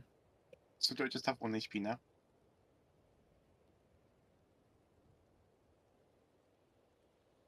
Oh, yeah. If you roll a nat 20 on a death save, you regain a hit point. Yeah. Okay. So yeah, Chris's eyes just kind of snap open. Mead. Give me my mead. For fuck's sake, Chris, you almost died, and the first thing you think of is mead? That's why I need it. I'm just going to take my mead out and just drink. And this is why we have backup characters. Yep. Mhm. I was in the process of making one. I need to You make want one still. because when you guys I go back to was- town, you're getting a new one. If I- Othello's character is ready, that is. Yes, I was Okay. just writing the backstory now. And if you want it, I will send it to you. You can send it to me after session. I I'll hope read it's up a on healer. Noted. I He'll need he'll meet them. Do I make? Are they still gonna? Are they gonna be level 2 or level 3? They'll be level 3 because the rest of the party is. Okay. Let me do that. And while you do that, what are the rest of you guys gonna do? I mean, I don't think I'm in any condition to keep on going.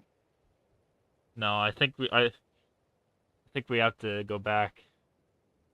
Daxter, Chris. I think we better take Starseer back to the town. And in Daxter's heightened fury, he's going to sprint out here, and he's gonna just like look out to see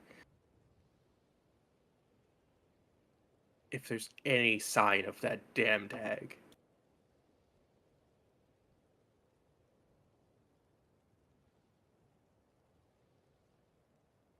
He is everyone is like everyone's words are deaf to his ears at this point. All right. You go out to where the hag jumped into the water, and here, if it'll let me clear the dungeon fog, you can see kind of like a flowing spring that has some ice flows that, like, once it gets to a lazier part of the river, freezes up. But in this area here, you can see the water is almost crystal clear, and at the bottom of this lake, you don't see any sign of the hag, but you see 3 more pristine frost giant skeletons at the bottom of the lake.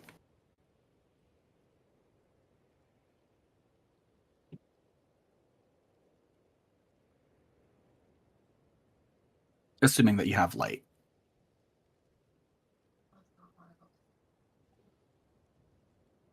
Yeah, because he would have Lit a run out torch. there. Yeah. Yeah, he would have saw. You wouldn't be able to see anything. He would have lit a torch, then he would be able to see, and then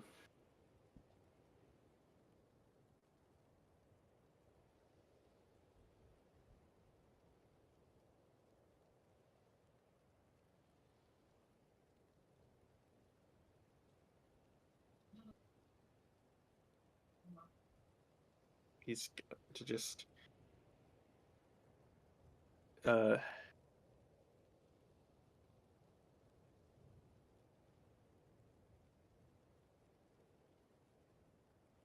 yeah, he's gonna slam his fist. He's gonna slam his fists on the rock face and swear his hatred to the gods.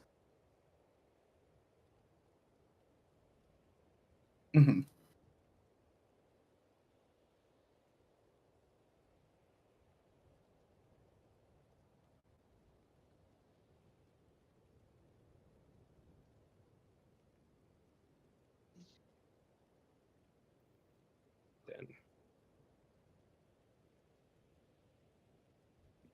Then he's just going to slump there for a bit.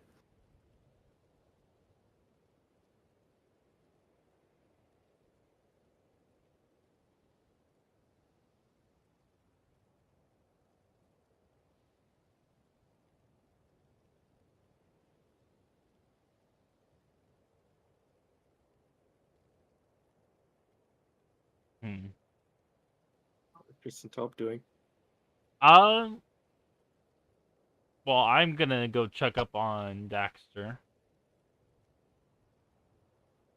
I don't think Chris is in any condition to move right now. No. He's beaten, bloodied, and just curled up in a ball drinking mead. Daxter.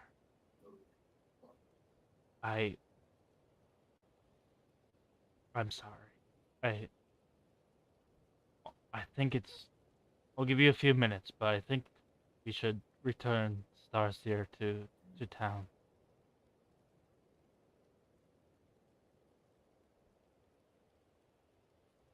And then Tob will walk off.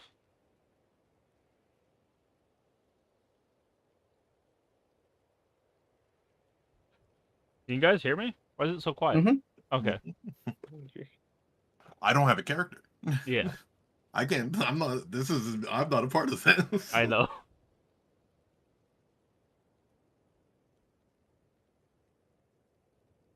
I'll be back grabbing some. Okay.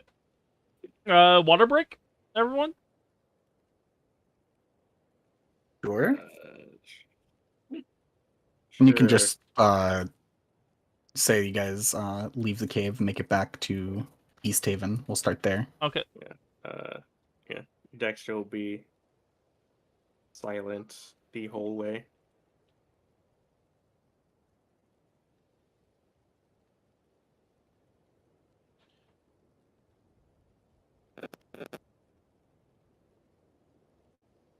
Okay.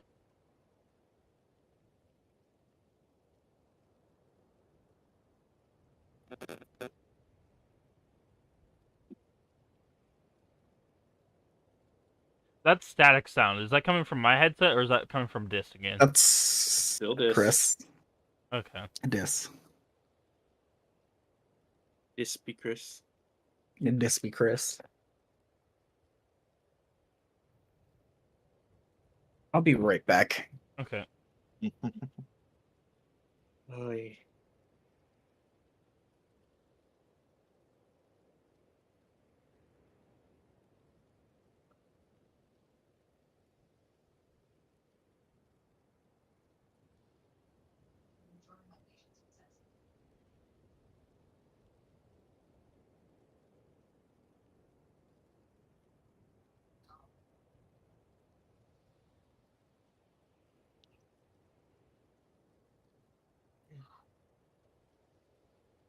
Well, first death of the series. Mhm. It happens. It does happen. Indeed. Hey, one of you two, Daxter or Othello, can I have some help creating my backup character sometime soon? Yeah, no Yeah, problem. no problem. Thank you. 'Cause I'm you back. know, my luck. I'm gonna be the next one.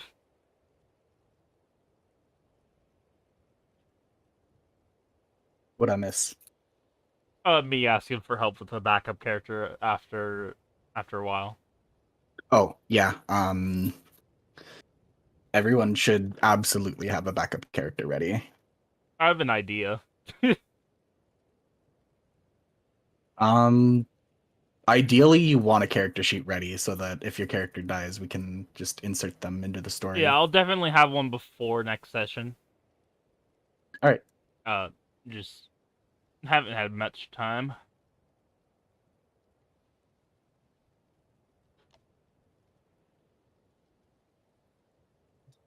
It's just there's a there's a character limit. I didn't put my back. I didn't write mine in D&D Beyond because there's a couple of things that I need to use your stuff for, and I have to do that in the campaign. Mm-hmm.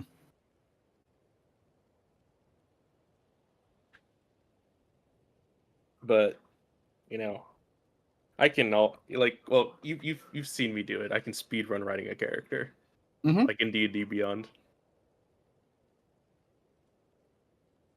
Figure out the mechanics now. Figure out the character later.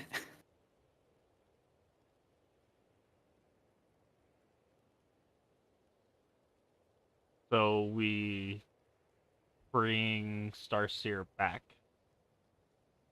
Mm-hmm. Mm-hmm. Just bringing her body back to the tavern. Yeah. Oh, okay. You do that. You open the tavern doors, and you just like look out to. There's a few people here, and they all just look. There's several horrified faces, and you just hear Nymitra just exclaim, "By the Frostmaiden, what the hell?"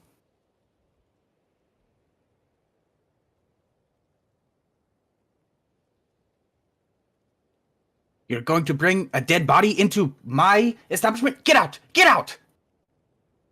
We will slowly back out.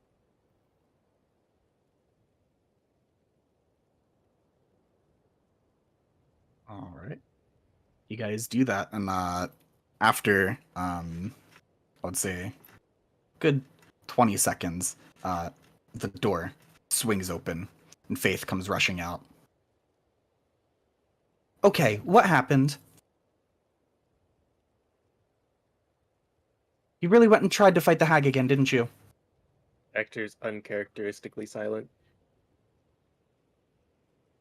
We went to fight the hag again. You remember that frost giant that I talked about last time? Talked about. I was there. Oh yeah. I'm quite forgetful. Anyways, it came back to life again. So we had to. How's that possible? We destroyed it last time. I saw it break. I'm back. Well, it did get back up. The hag, I think, resurrected it somehow. And Starsir here died while fighting it. Well, don't just leave her here. We have to give her a proper burial. Yes, There's you're not right. really a cemetery here in East Haven, but we do have. Well, they do have a funerary ritual. We could get a funeral pyre, and float it out on the waters. That sounds like a lovely thing to do for Starseer. And we will go do that. I'll do this one thing for you. I'm going to go have a talk with the funeral home here. I'll get everything set up. You don't have to worry about price or anything. It's rather expensive, but I am still. I can't be mad because one of you. She just trails off. Just don't do something stupid like this again. And she hurries off. Okay. You wait around for probably 15, 20 minutes. She comes back, kind of like dragging this long, kind of like canoe that has a bunch of kindling on it. Don't just stand there. Help me. Okay. Tob will help Faith with. Is it getting the body into the canoe or what? You could do it that way. Okay. She's just kind of like pulling it along at this point, trying to get it out to the water. Oh, Tob will help bring it to the water.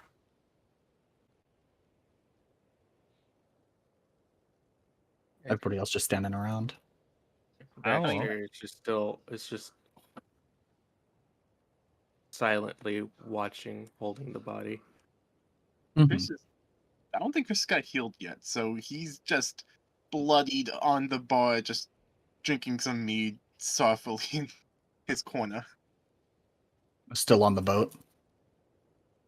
Oh, Hasn't even gotten wherever out. people left him. Oh shit! know We what- forgot Chris. He just never left the boat, just is sitting in the boat drinking straight from the barrel. Well, reasons to drink. He's on the fucking opposite. Like, he's just like, is he locked in here? Is that where the boat is? Mm-hmm. And we're like over here. Yeah, you guys are like here-ish, and you guys are gonna be going back out on the water Okay. to drop the funeral pyre. Wait, does Faison know how beat up Chris is at all? She probably doesn't take note because there is a dead body in front of her. Well, I mean in general, because I don't think Chris is at the party. He's just still stuck on the boat. Todd will be like, well, we'll go get Chris later. I imagine you guys do pass the rowboat as you guys are dragging the funeral pyre out into the frozen lake I thought to we were. drop it off. I thought we were over here, and Really? Chris was over here. Oh, yeah, well, if you guys... Sure. Okay. You guys just take the funeral pyre out on the water, place Starseer's body into it, just let it float out. Faith begins muttering something, trying to like light some kindling, and then it finally catches fire into a blazing inferno on the funeral pyre as it floats out onto the lake and then begins to disintegrate and just disappear into the lake. You were a good person, Starseer. We'll miss you.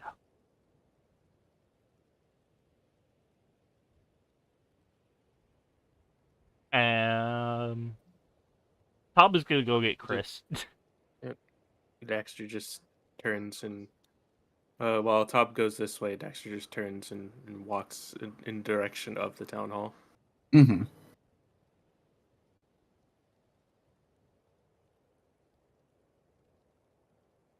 And Dexter, you're going, just walking in the direction of the town hall.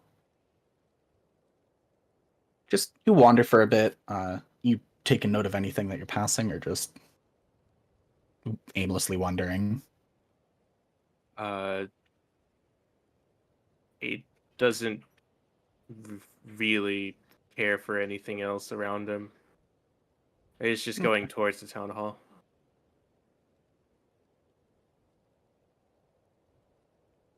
Yeah. On your way, you just kind of look around. There's a few people wandering the streets, not a ton, but you do see, you watch as one person having a conversation with another person, not paying attention, gets their coin purse just taken from their person by another child. Just immediately darts into an alleyway before the other person even notices that their coin purse is missing.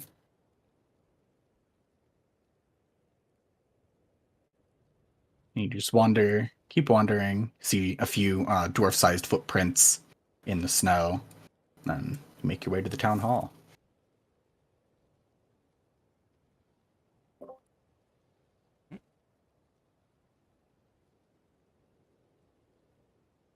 I just heard a Discord sound. Dexter just enters the town hall. Mm-hmm.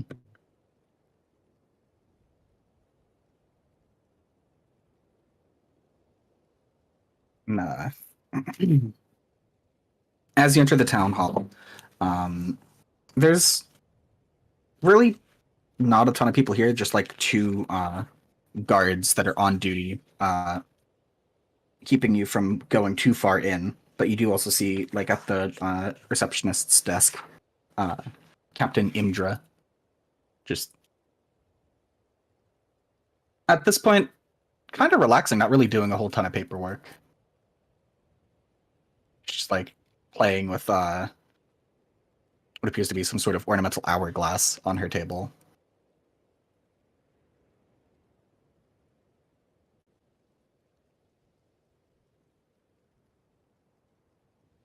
She looks up.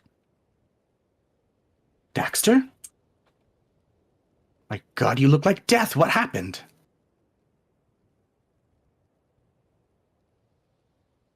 He's silent for a moment. That's a tell. Mm-hmm. It's just like no quip, no banter. Somebody died. You see her normally stern face go soft. Come here. What happened? Where's the others?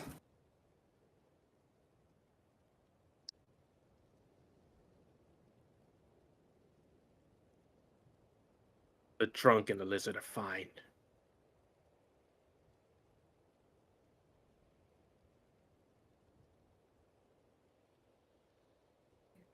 Starseer is dead.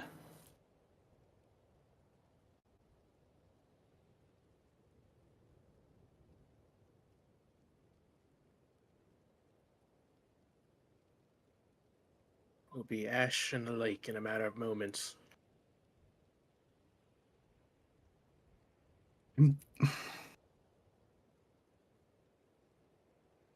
She trails off and ponders for a moment. It's never easy losing a soldier, is it?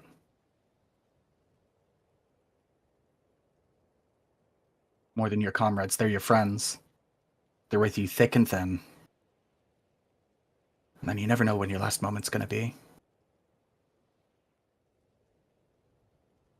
I'm actually starting to get numb to it.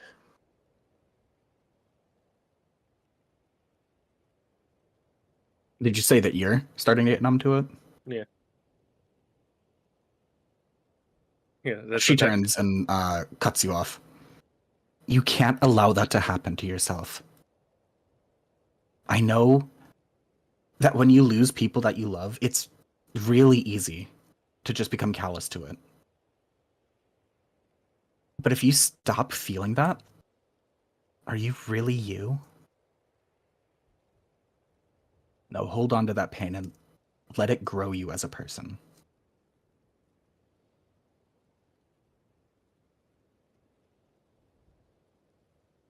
Well, if I gave up the last time I lost any of my soldiers, who knows if East Haven would still be here?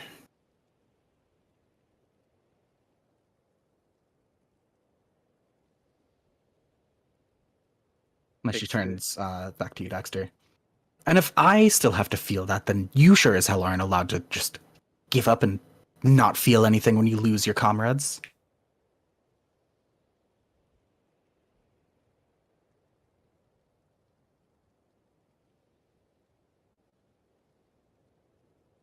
And how is East Haven doing? You Better find than out anything about most of the those 10 thieves? towns. How about those? How about those missing sacrifices off of the list? You know about that? I know a lot about a lot of things.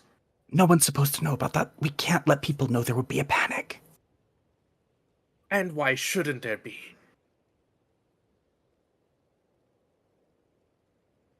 There's a damned sea witch swimming in the river. There's people disappearing, being murdered off of, and what are we doing? Spreading ourselves thin like a bunch of chickens with their heads cut off, or sitting around fiddling with trinkets? As much as I would love to rally a full force to go and deal with this hag and the missing people, and gods, if we could have even more than just an adventuring party look into why this winter's happened, that would just be wonderful. But we hardly have the food to go around. I can give out as much coin as I want, but if that can't feed my soldiers, then what's the point? They break after a day without food. Imagine most of the militia's resources are just spent logistically. We have to keep everyone fed.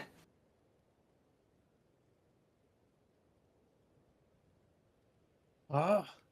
Well, we've already been solving that. Why don't we just speed up the process? Why don't we call the herd?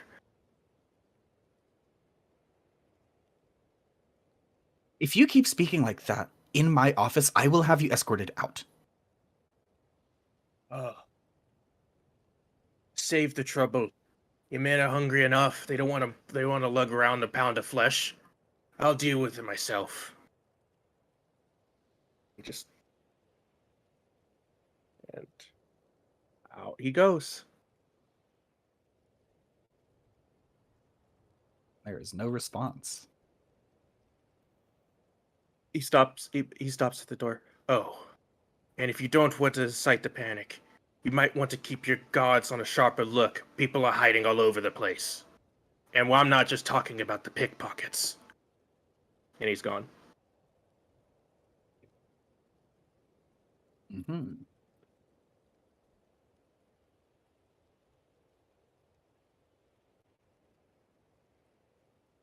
Imagine at this point, this is where we catch up with the rest of the group over at Walked. the boat. Yeah.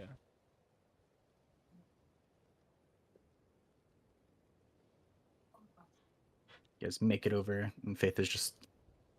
Faith sees Chris in the boat, Mm-hmm. bloodied, bruised, drinking. She rolls her eyes and just kind of drags him out of the boat. You went drunk on this mission. Nope. She That's looks... a lie. Yeah. That is She a looks lie. towards the barrel, looks towards, presumably, like the cup in his hand that he's drinking from. She swats it out of his hand. What was that for? Wake up! Why How many should- times are you going to go into that damn cave? Totally unprepared. What are you doing this for? I went prepared. I was Prepared how? I If you didn't went prepared, there would be one less death here. One more person alive. I used all of my resources. I can't use magic again right now. I did everything I could, and I let one of my friends die. So this drinking is very much necessary. So you weren't ready, plain and simple. Did you think that you were going to just roll up into a hag's lair and just kill her just like that?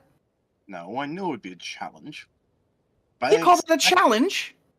Yeah, well, again, I wasn't expecting another frost trolled giant skeleton.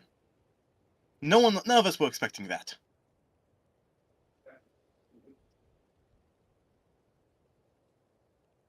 Faith just Was it huffs in and this- turns away.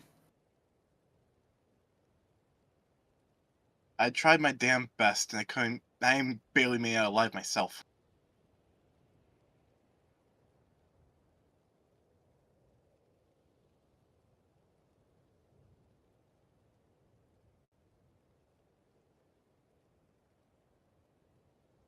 She takes a deep breath and then just starts walking back down the dock. I will help Chris out of the boat. Be like, come on, come on. Come on out of the boat.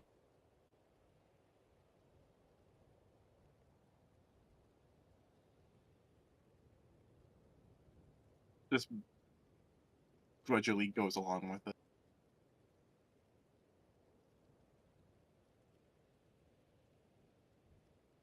Okay. We're gonna follow Faith.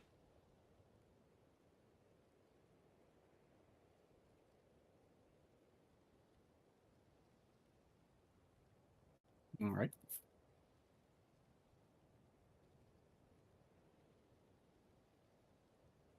Yeah, Faith just silently marches her way back towards the wet trout. At this point, giving you all the silent treatment. Okay.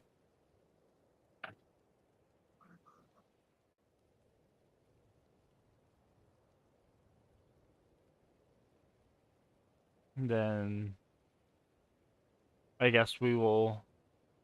Where is Dexter? Is he heading back, or Yeah.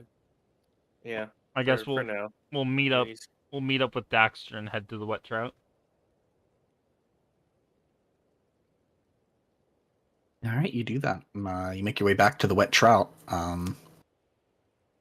where some off-duty guards, a couple townsfolk, a couple adventurers, kind of dotted around the tavern, all drinking silently.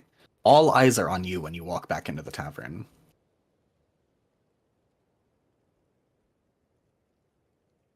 Nymitra gives you a swift look and then just goes back to her business. Okay. Does anybody stare for an extended period of time, or they just give a quick look and then go back? People look over and then, like pretty much at every table, someone jabs someone who stares a little too long in the ribs. They go back to their business.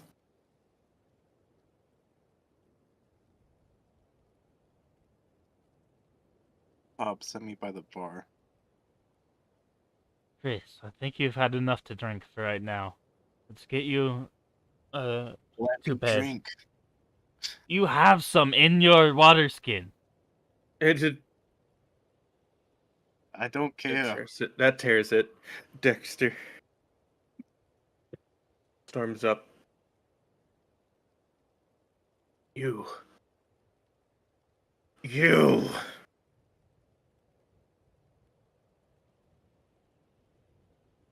Come here. And then he just grabs Chris. You're right, they got 1 health point. Seeing this, Faith immediately tries to like jump in between the both of you. Just like fury in her eyes. Knock it off, both of you! Can't you see he's already injured? Chris is just depressed, looking just down. Not me staring anyone in the face. He's just looking down. I just Dexter, you should be ashamed of yourself. You don't want to be losing 2 companions today, do you? And then she immediately whips over to Chris. And you! Just, could you, for once, maybe, put down the flask?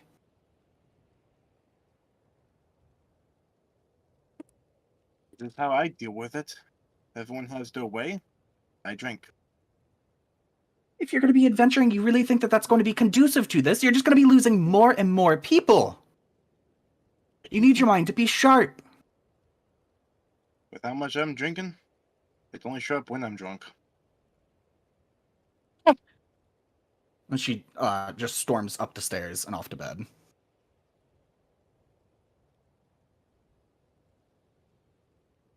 Okay. I'm thinking Chris is still in Dexter's hands. No. Because I don't think Dexter let him down yet. Faith got in the way.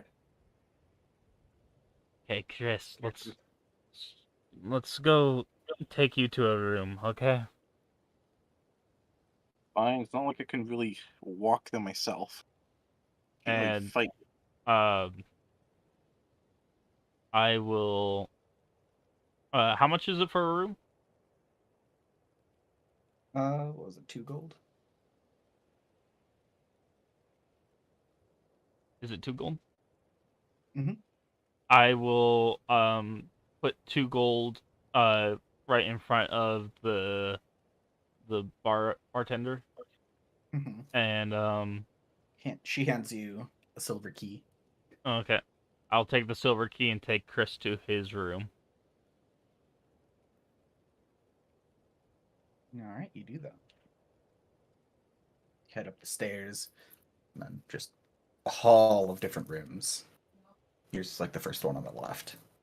Okay. I will go in and put Chris on the bed.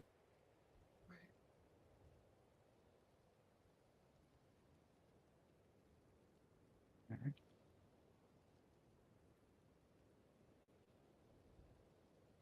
And Top will just lean against Like he'll sit down on the floor and like lean against the wall.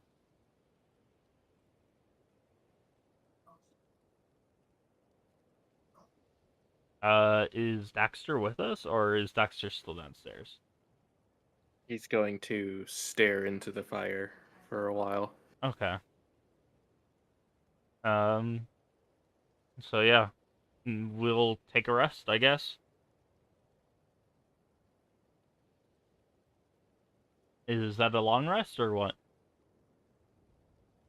Yep, that's a long rest if you're taking the night. Yep.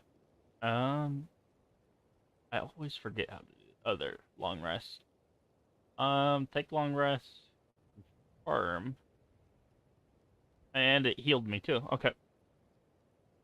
My max HP went back to 12. We will have to fix that later. Okay.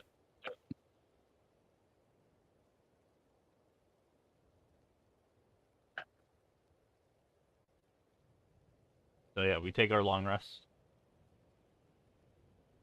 All right.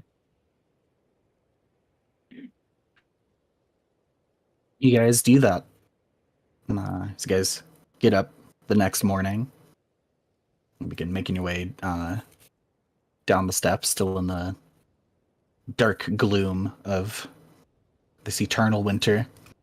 You see a common room that has only a few people.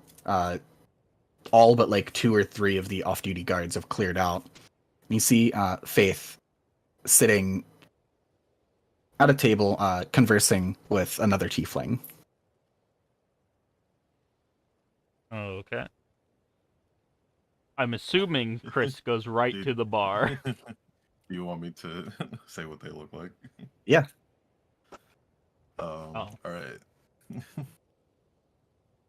The tiefling that you see,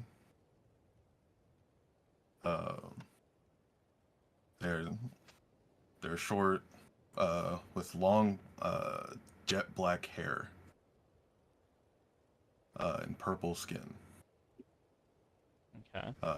Clad in chainmail, wielding a shield and a mace. Okay. As well as on their pack, a light crossbow, and on their neck you see a holy symbol.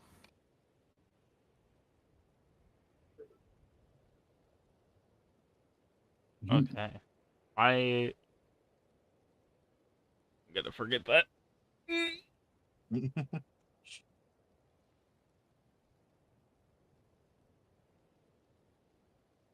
What's the symbol?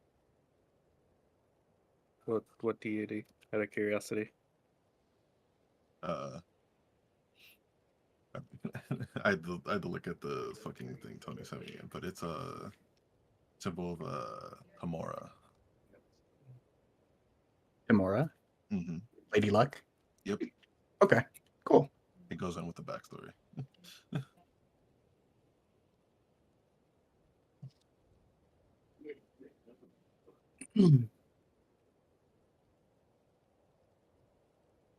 All right. Actually gonna go ahead over there now. Okay.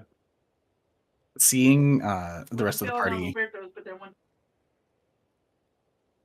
seeing the rest of the party come down the stairs, Faith looks over, and she's kind of frowning, but trying to hide it. And then she turns to Redemption, and she's like, "Well, these are the ones I was telling you about." And she gets up. Look, about last night. Sorry for exploding at you all, but I have a favor to ask you. See, I have my friend here who we go back a ways, but that's not super important. What is important is that they're a friend and they need bodyguards while they go to investigate some missing family heirlooms. Would you be able to take care of them? You sure we should be the one you're asking for that? Given our track record? The truth is, I have no one else to turn to. I wanted to ask you this last night, but, well, there are more pressing matters.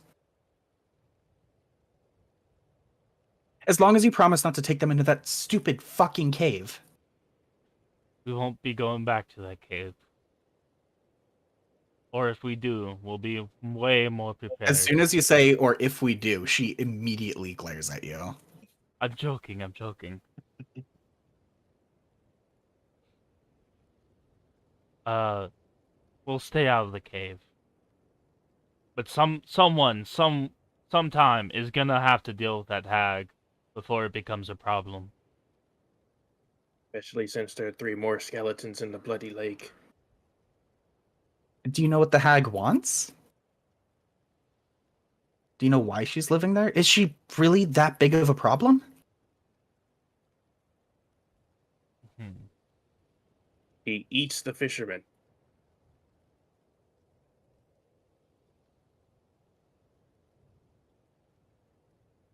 Right, but I was there. There was only the one hag, right? Yes, there's only one hag.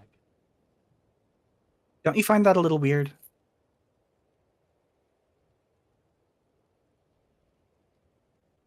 Sorry, I guess I should explain. Hags usually live in covens. You almost never see a single hag.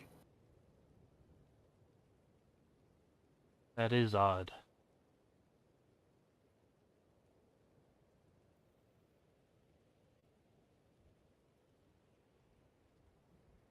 Anyways, we won't be going back into that cave. But it's gonna have to be dealt with at some point.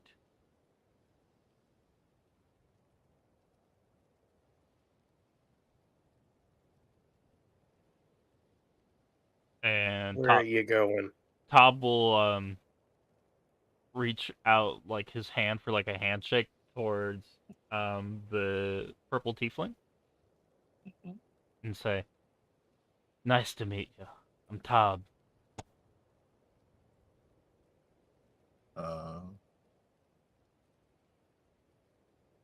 Redemption eyes up top,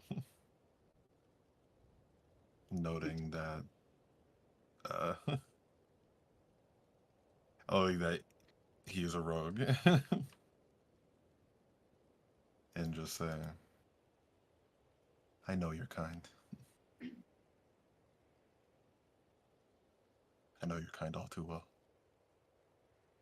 Also turning to Daxter, noticing him.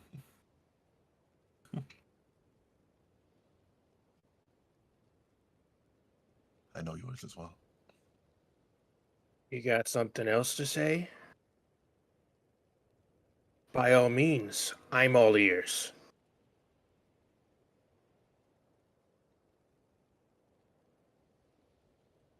Go on.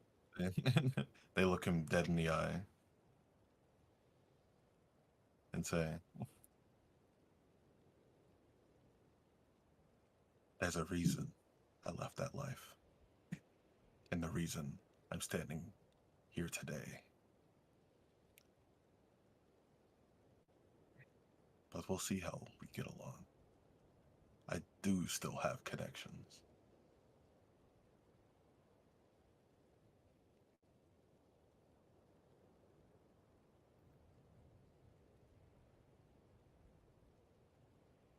And just still staring, just stop. Keep in mind that redemption is considerably shorter. Mm-hmm. He just gives a smirk. Well, word of advice. You don't want to keep scowling. Everyone in town's got something like that up their sleeves. Oh, I know. I'm from here. And your face is familiar. Mike? Never mind. Have we Mhm. met? Not directly. It's just it's just like curiosity, because like over the years, then the last 5 years.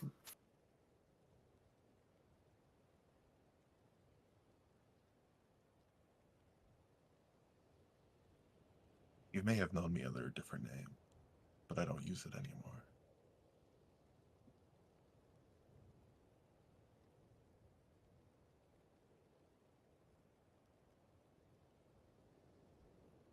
And with that, well,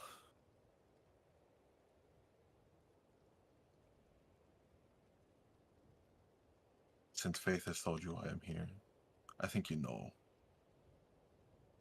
the situation, and I'm going to need help.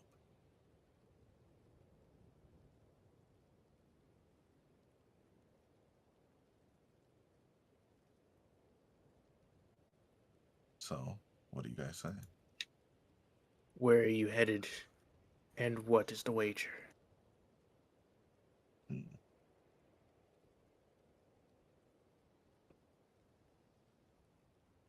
Well, since you guys look like you've been in town for a while, you guys know of the missing jewelry.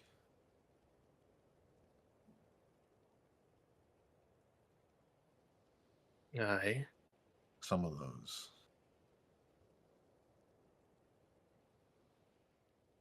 my former allies have kept ties on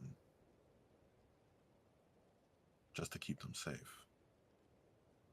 But since they're missing, they've tasked me to find them, even though I've left us that type of life behind. But I just, You never leave. you never leave.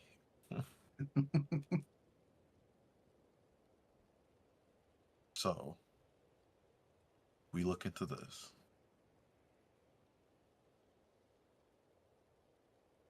And I can keep you lousy lot alive.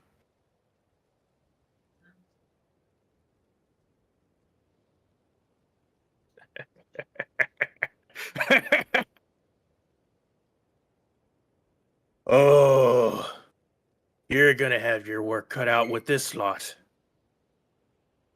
You really wanna make promises like that?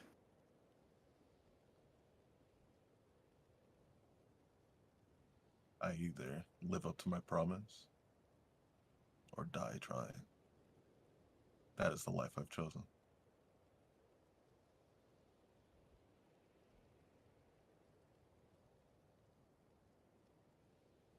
I'd rather help than hurt. Then the die has been cast.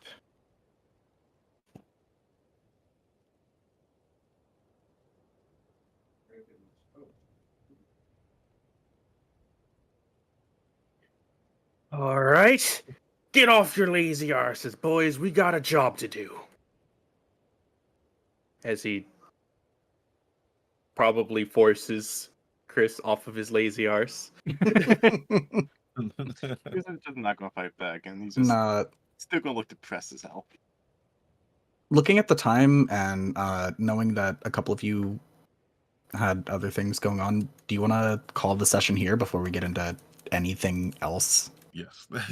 Okay. That Sounds good. was just a nice Yeah, no, conclusion. yep.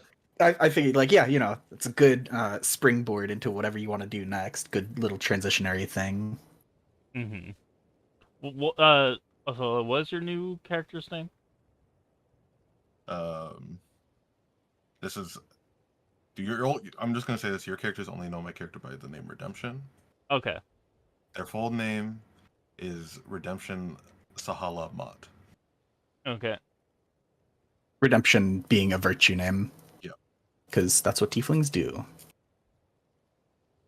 Okay. Well, that was a fun And session. yeah, and they are a cleric. Cleric. Okay.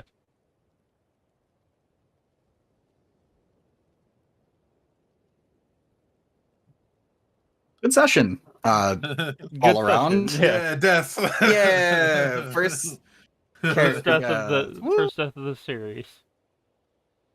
Oh, don't worry. There'll be Redemption more. is hearty as well. Probably. Not. This guy also plays into their backstory of they don't do rogue stuff anymore Hmm. Mm-hmm. because they were hurt and lost a lot of their dexterity. Oh, so they used to be a Ooh, I rogue? like the character sheet then, Hmm. because you got some stacked stats, but that dex is Yeah, the dex is sad. oof. At least it's The- not negative. Yeah, Anyways, yeah. I'll The end the dex is stream. oof. I'll see you guys later, chat. I might do another stream after this, tonight. So look forward to that on Twitch. And I'll see you guys later. Bye.